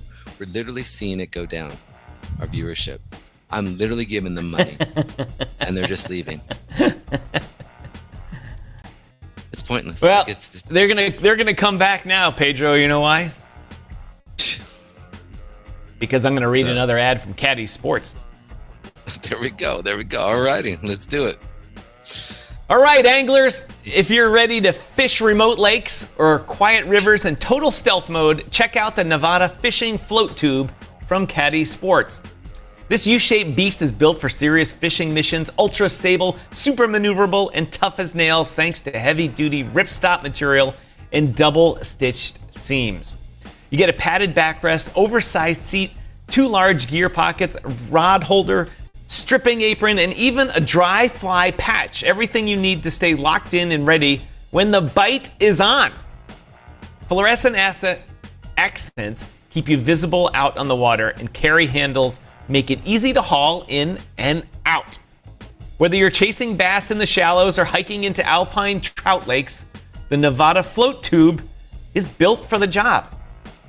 Use code RUMBLE at checkout for 10% off all of your order today. That's caddysports.com. Get out there, stay light, and catch the big one. It's like the movie Dave. I once caught a fish this big. What a great scene in Moviedom. Yes. Anyway, once again, ladies and gentlemen, there's a QR code right here for Caddy Sports. Go ahead, click it. Let them know that our viewers visit our advertisers. It works. When you guys do that, we get more opportunities to read ads. We don't get paid for clicking, only if you buy stuff. Actually, we don't get paid for that. We get paid just to read them. But they'll give us better ones the more you do. And they're giving us more. And 3 today from Caddy Sports. So thank you, Caddy Sports, for being 3 different segment sponsors today on DYOR Live. All right, back to the tanking Bitcoin. Yeah, just basically look, like, the market's coming down. Those guys who are looking at it, I hate to say it, but they learn from other people who they're not, like, they're not profitable. It's just not, like, they make their money literally from views or whatever, for subscriptions. I don't know, right? And so I was actually talking to a kid at my church, and he follows this guy, and I said, how many of your top guys actually like they actually make money from trading, or versus? And I go, how much do you pay on a monthly basis? And he goes, I pay about $150 a month. I go, $150 a month for a trading system? He goes, well, they're teaching me how to trade. And I go, how hard do they push trading plans? He goes, they do. They tell you to trade. And I go, no. Everything is built off and on. Everything is built and the foundation is built off of your trading plan. Like, that is how you get better. How hard do they push it? At least 3-4 times a day? Are they talking about your trade plan and how you're developing? Or are they just giving you kind of just fish? And he's just like, yeah, they kind of do live trading. And I go, exactly. Do you see them talking about and writing in their trade plan over this and what their thought process was and how they're developing it? He goes, no, not really. I go, yeah, dude. Like, they just they're just giving you fish. Yeah, and they're literally taking you for 100. I go, how many people are in your Discord? He goes, there's about 200 of us. I was like, and they're all paying like 150. He goes, like, it starts at 100 and it's 150, and you pay 200 or 250 a month, and you get different tiers. And I was sitting there just going, like, that is brilliant. Like, they're not getting different tiers; they're getting tiers.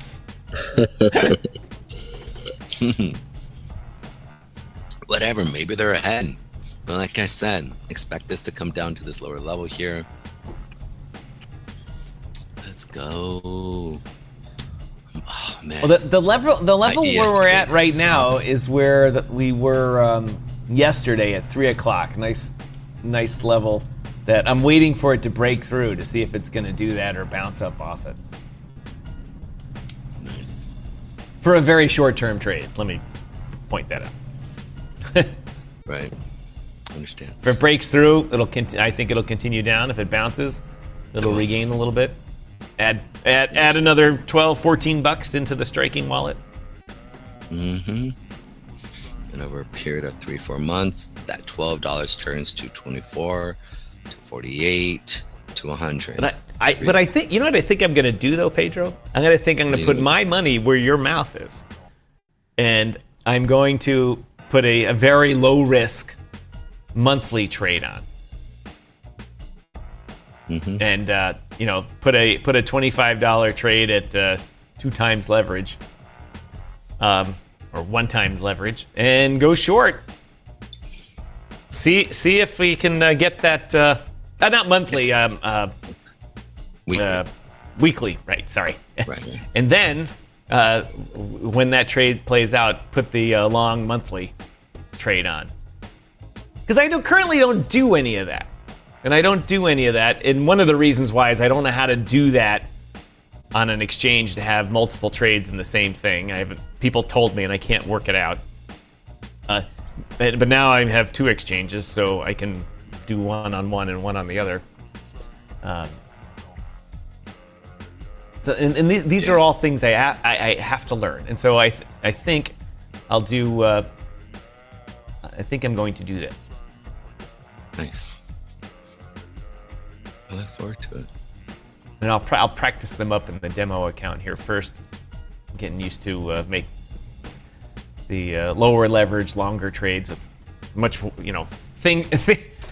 that's I was having this discussion yesterday. Is that all these numbers that we care about every day? Oh, the FOMC.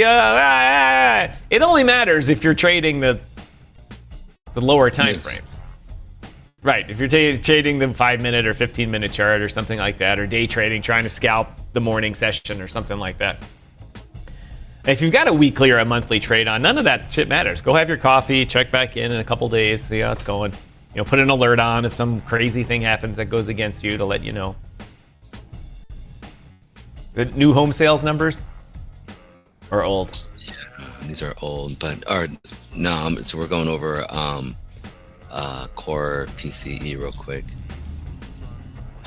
8:30. We went up. Boom. Unemployment. Boom. We talked about unemployment last month. How if it's staying steady, it's actually going down, or unemployment's going up. Boom. Employment cost index. Well, I just noticed I forgot to use my my graphic when I was talking about Amazon versus Bitcoin.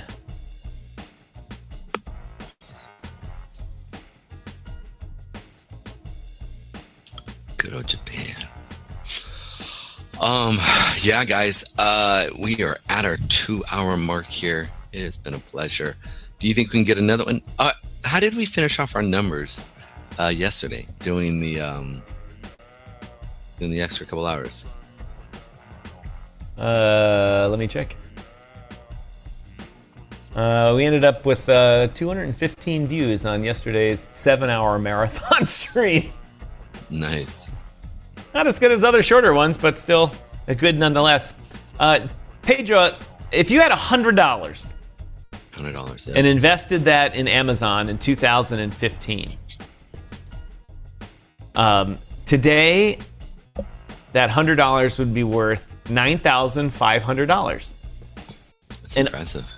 A great rate of return. Absolutely. Now, had I listened to my son, but in 2010, if you bought $100 worth of Bitcoin, $100 in Bitcoin would have bought you, when it launched, it would have bought you 1,000 Bitcoins. I'll just let that sink in for a minute. Wait, you're telling me it was 10 cents when it launched? I thought Bitcoin was less than a cent. It picked. I used Grok to figure this out, and it picked July 2010 when reliable price data began being published. It says. Oh, okay. It says prior to that, it was not reliable and variable in price. Okay.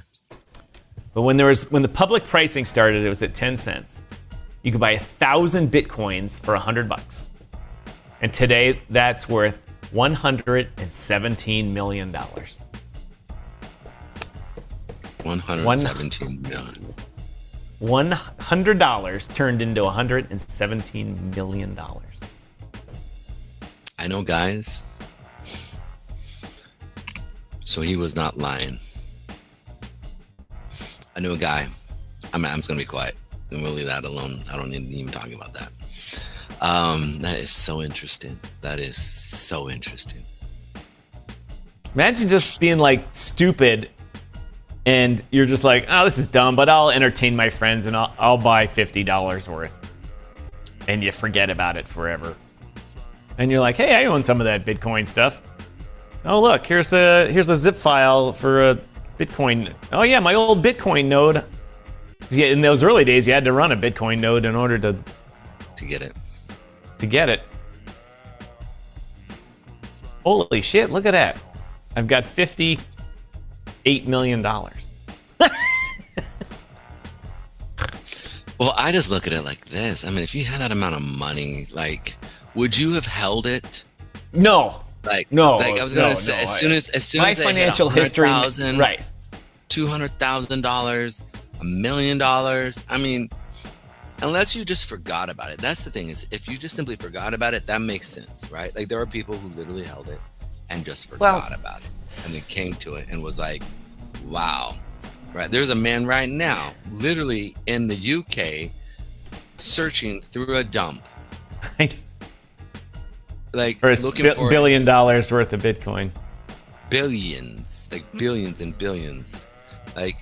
There's a gentleman, I went to a wedding in 2009, and he was a computer guy, and he said, "What are your guys' thoughts on Bitcoin?" I said, "It's funny money, man." I was 28, 29 Me years too. old. It's the same thing. And he goes, "Yeah." And he goes, "What do you think about mining it?" I go, "I don't even know how to do it." He goes, "I could show you. I could show you." I remember him. His name was, I'm not going to say his name. His sister is actually a kind of a famous actress now. But she's kind of famous. But I was shocked. Thinking about now, like that was in 2009, and I know he was mining. I know it. I know that, and I mean, I'd be shocked if he isn't. He's not. He'd have to be a billionaire. To be a billionaire, there's no way. He's a smart guy. He's a holder too. He's a holder. I mean, I know he sold some, but he's done. Like he's done. You know, he's actually started a tech company, and he's doing very well now. Very, very, very. Oh, well. I missed my short while we were telling these stories. That the price just hurried on ass down past that spot where it was sitting at. I'm still in this trade right now. There's always another trade. Always another trade. We'll see it bounce. But this is going to probably accelerate here, potentially to the downside as we're looking at BTs. I'm looking at the CME side here. How much longer till close? 2 hours? 3 hours? Yeah.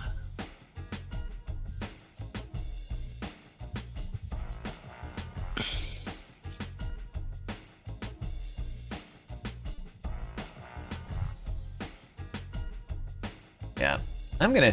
I don't know. Should I wait a little bit longer, or should I put in a little short right now?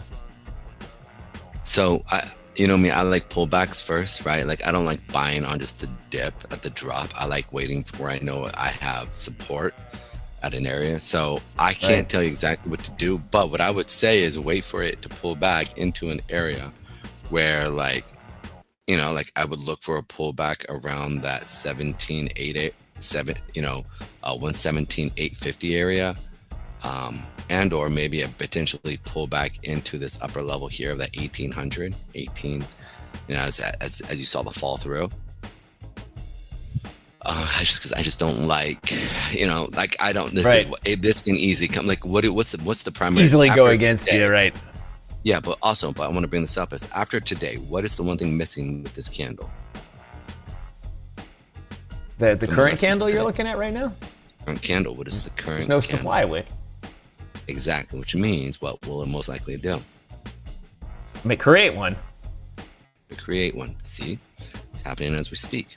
Right. So you can see it come up, and where are the sellers sitting right now? I talk about this above the wicks on the candles next to them. Mm-hmm. And so you have two places you could play here. You have the gap, where there's an imbalance of sellers here. Yeah. So the gap from here to here, there's an imbalance of sellers. So you might see a reaction. If this goes right here, and I see it, and then I see it first go up, right into this level, and I see the 8 period coming down, right? I want to capture this pullback as it pulls up, right? And so, like, let's say, how much time do I have? So I got 1 minute before the next candle opens, right? This thing sits right here, and I see it opens up, right? And it goes up. I'm looking for this area. Yep. Or potentially this area up in these levels here. Or to pull back and then go long or go short as it continues down. Right? Now somebody paying attention to, as I look right here, you can see here that we had a pretty decent amount of buyers come in. You can see here that we're starting to see an increase of buyers. So I'm kind of waiting to see what's going to happen there. So And one of the things the price is in fact coming back up a little bit. Yeah, so it's not so much about the coming back up. It's just that I want to see if we go up. I'm looking at volume. So volume as it comes up into these upper levels, I want to see volume taper off. So if it moves up and then all of a sudden I see like it's negligible buyer step, negligible on the buyer side coming in, then I know that they're pushing up to make people go, oh, it's going to go higher. And then they drop it. And what time frame chart you got on? Simple 5 minutes? Yep. Right. Now you can sit there and see. Here's my hour. Where's my 30 minutes? 15 minute, 5 minute. So you want to kind of correlate, line up lines. Right? Let's line up some lines. Boom. See that? I'm gonna make that into just a simple. Remove that now.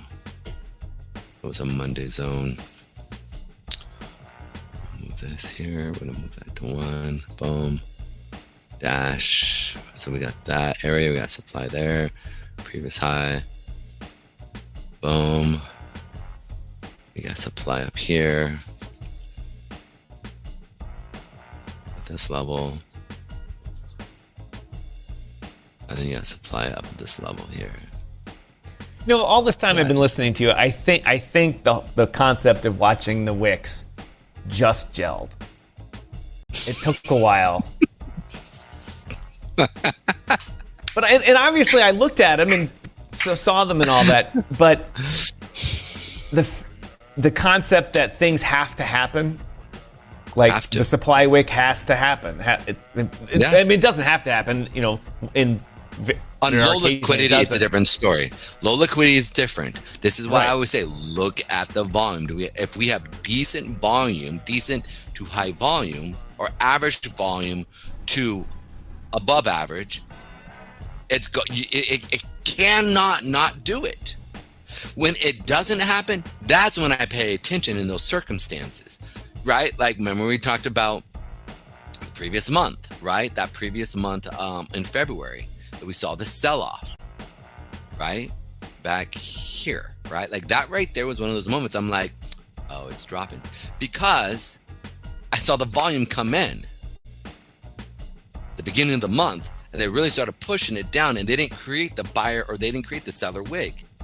We had a good amount of volume coming in. So I was like, they're dropping it to push it back up, right? Because institutions don't buy. This is when Trump became what? The actual like president. And then from there, we started seeing major reform. What's up? You all right? I just got that warm and fuzzy feeling knowing that my entries, I'm always struggling with the entries on trades. My entries are going to get 100% better now. You're welcome. I love you, dude. I'm glad. For real. Yo. Bow down to the, No. we... No, dude, do not ever do. I will leave this show. Don't ever do that to me again. Are you offending me now? I didn't do it, but it'll hold you up. Pedro Damas, the teacher of the year. Please don't. The teacher, come on, there, that's a good thing. Okay. Ladies and gentlemen, Pedro Garcia. Took him a while. Actually, let me rephrase that. It took me a while to understand a concept, and so now I can fully utilize it. I was putting that last bit of it. This was the classic 80-20 rule. 80% effort got me 20% of the knowledge, and then the last 20% knowledge got me 80% of the rest of it. Listen, there's more to this, but you caught that part now. Chuck says, "Oh, Pedro, we thank you for your time and efforts." Well, now you know I'm about to leave. Y'all, don't do that to me. I always say, everybody, if you really want to go learn, my main man over on Twitter, Chris Koopman, if you want to go find him, He's sitting there. It's easy money 2050. He's not taking students. But if you tell him I send you, and like I said, he charges. The only reason why he charges money is literally because he used to teach people for free and they wouldn't do their homework. And this man gives you so much homework. It is overwhelming. When I tell you it is a college high level class that he gives you, we're talking that's amount. I mean, you're reading literally books that he's written that he gives you, and he goes, hey, there's a lot here. Read this. And you got 3 days. Like 3 days to read this. And then he has another class where then he gives you another book. And he's like, he goes through the book, takes 2 hours of that class. He reads very quick. So you're paying attention and he's going over everything as he's showing you. And then boom, your third class. He gives you another thicker book that encapsulates bigger. And in each one of these, we're talking 40 pages.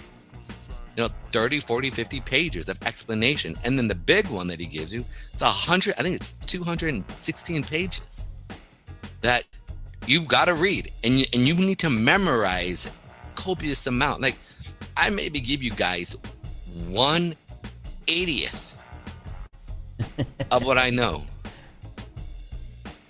I am not joking. So go to my man. Pay what he's gonna, and listen, and he literally loses money teaching you, and you'll realize a lot. We're talking like the man, like I said, Mike, what's up, baby? Yeah, Crypto Mike in the house, man. You guys really screwed the pooch today.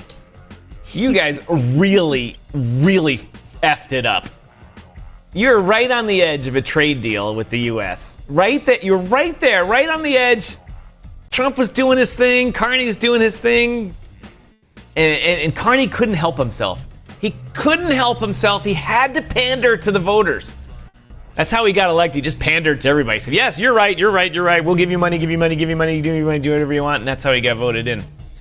And yesterday they said, before they got this whole thing done, trade deal done with the largest supporter in the world of the country of Israel, the United States, Canada recognized Palestine as a state. Screw the pooch. Immediately, I was watching this, Pedro, when you were talking earlier, and I started laughing, and I was like, oh, and Trump just said, that's it, deal's off. Walk away. He just said, what? And now to be clear, the Parliament has not passed anything yet, but they're setting in motion to do it. Right. Crypto Mike says that Carney is Mr. Dumas, as I'll say. That's the Frenchy way. Mr. Dumas. But when I saw that on the news here, I couldn't believe it. I was like,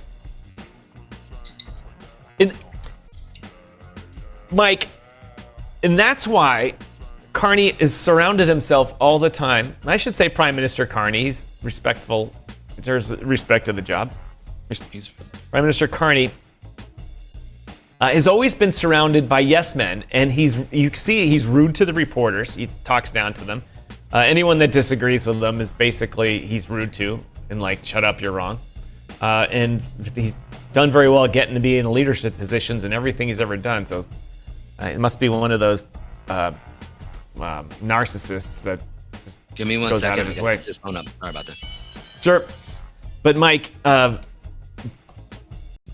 it's staggering how he just goes about and does what he wants without considering the consequences. And he thought, well, I got elected with a minority, so I can do whatever I want. It's staggering how he does that, and I don't see how his government can't ultimately fall.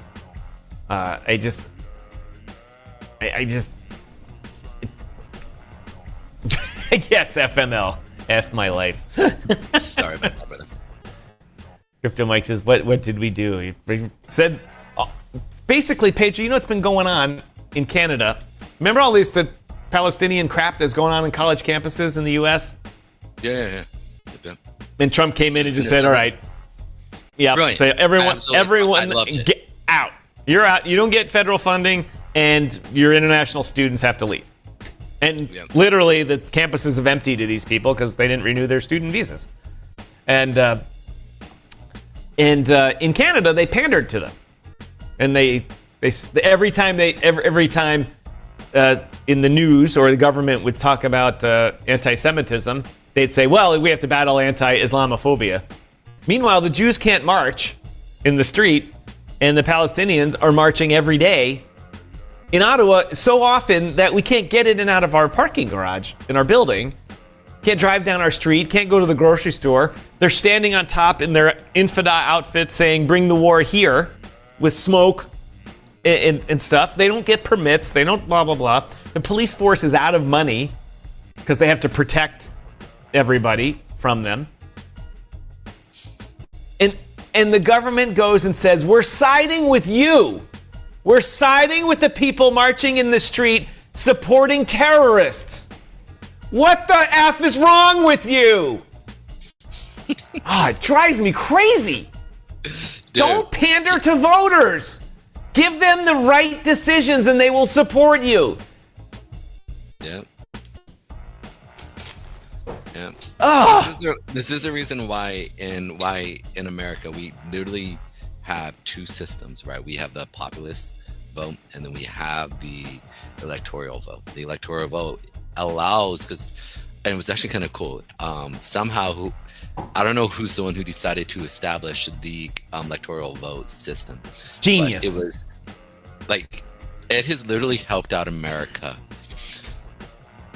I think, more times than not. There's been times where like, dude, that's dumb. Like, we should not. Somehow he bought that. He shook hands. He got on his knees some way, somehow, and took care of some electoral vote systems. But ultimately, and I say he because we haven't had a female president yet, so I'm just putting that out there. But ultimately, when you look at the idea of how we have been able to avoid bad circumstances, and especially when you actually have the electoral vote and the populist votes that correlate together, that is one of the, those are typically the times when we actually see good presidencies and we see balanced systems, and we see America get ahead quite a bit. And my hope is that we do see that with Trump, right? I think Trump is trying to do good initiatives. There are things that are getting in his way that he is allowing to get in his way, right? He needs to release the Epstein's file and just come out and just say, look, I was on it. This is what I did. I didn't do anything weird. Just my name's on it. I'm sorry.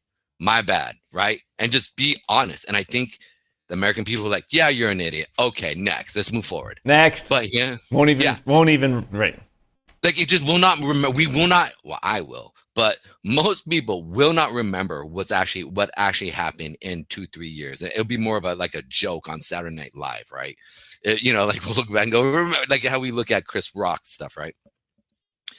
And that's what he needs to do. But if he does not do this and he does not come ahead, he's going to lose momentum here. And then again, he's going to be a dead duck. He's going to be, dead in water. Excuse me, I don't mean to keep burping. It keeps coming up, so forgive me, guys.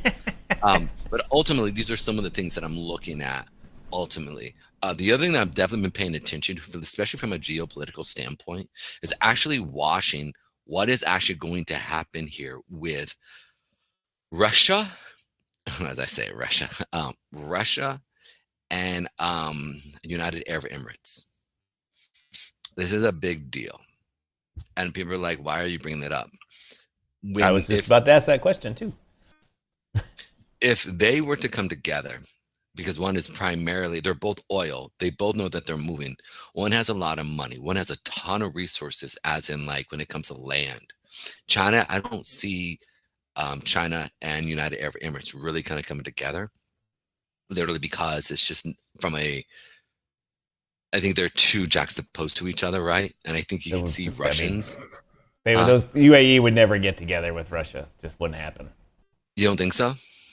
It's impossible. Their whole economy is U.S. dollar based. Their currency is the U.S. dollar, just with flip-flop names on it instead. And all the workers there are American, British, and French, and German, Western Europeans, a bunch of South Africans, Indians, Bangladesh. But the management sector and executive sector is all Westerners. The whole place is Western. And to think they would say, we're going to kick all you guys out, their economy would collapse. I mean, if they went to moving with Russia, their economy would collapse to 1% of its size it is now. It would be a devastating blow to them. It would be like Canada saying we're going to go be friends with Russia, and the U.S. saying, all right, now Canada has sanctions and no trade with you guys. It would literally turn into a dust bowl. And the UAE, that would happen to the United Arab Emirates in seconds. I mean, they have plenty of money, but they don't have that kind of money. They don't have FU money to the United States. I mean, you got to have a lot of money to have FU money. And Dubai's already out of oil. They got none anymore. So they're relying on tourism now, like Miami. And the UAE still has access to the Saudi fields, not Saudi's country, but the ones that extend under the border there. And so they've got some time left, but it's not forever there. So there's no way it would be suicide in minutes. How many times have you said this to me? But this time I have good reasons.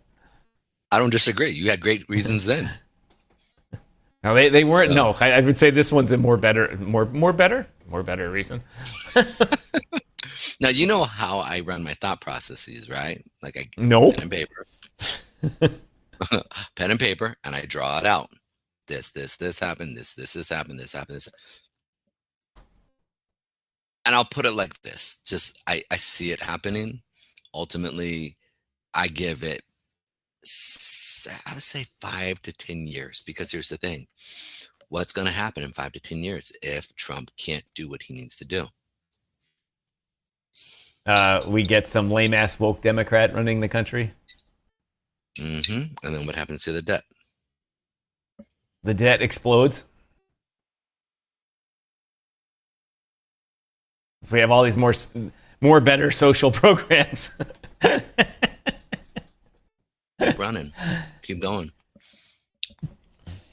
The currency implodes. They have to switch currencies because the U.S. dollar is shit. Dollar, and then where do they have to go? They ain't gonna go with China. China's too heavy-handed. They'd go with the EU or with the UK. EU. I mean, half of the UK's money is already in Dubai.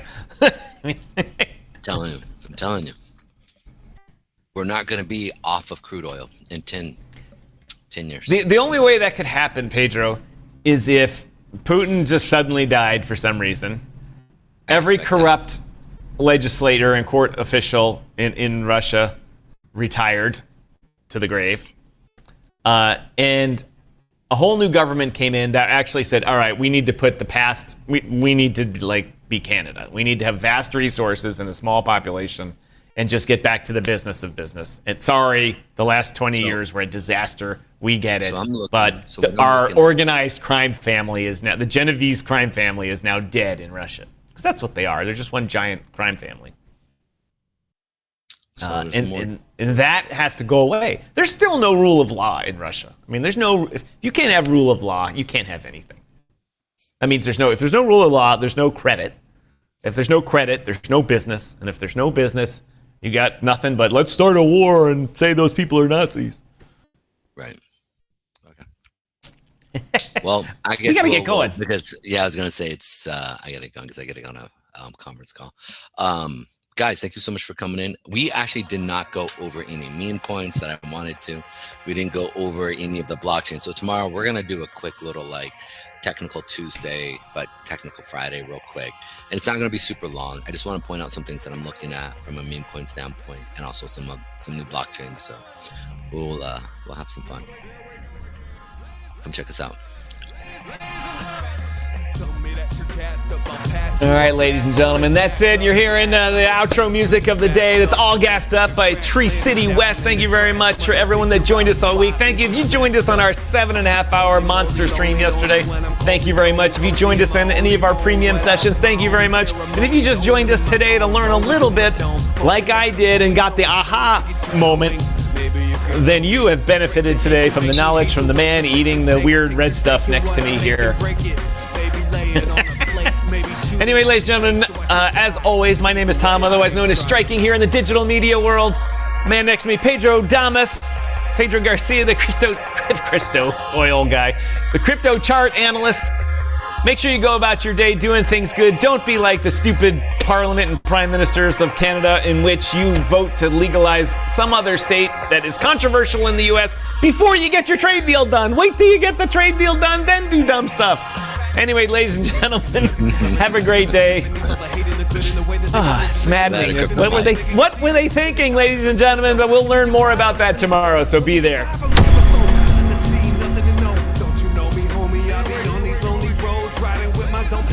Hoping someone sees me choking, pulling the cover up over my eyes, starting nothing to restore my sight. Put an emotion, can't keep it inside. Freaking the beat, believe it's my mind. Wondering how all the words in my head will be coming right back to the start of the beat. People been leaving their evil open, hoping that God will see them free. Learn to sail your inner ocean, hearts swollen, souls frozen. Potion got me open. I can feel the bad omen, lost in this moment.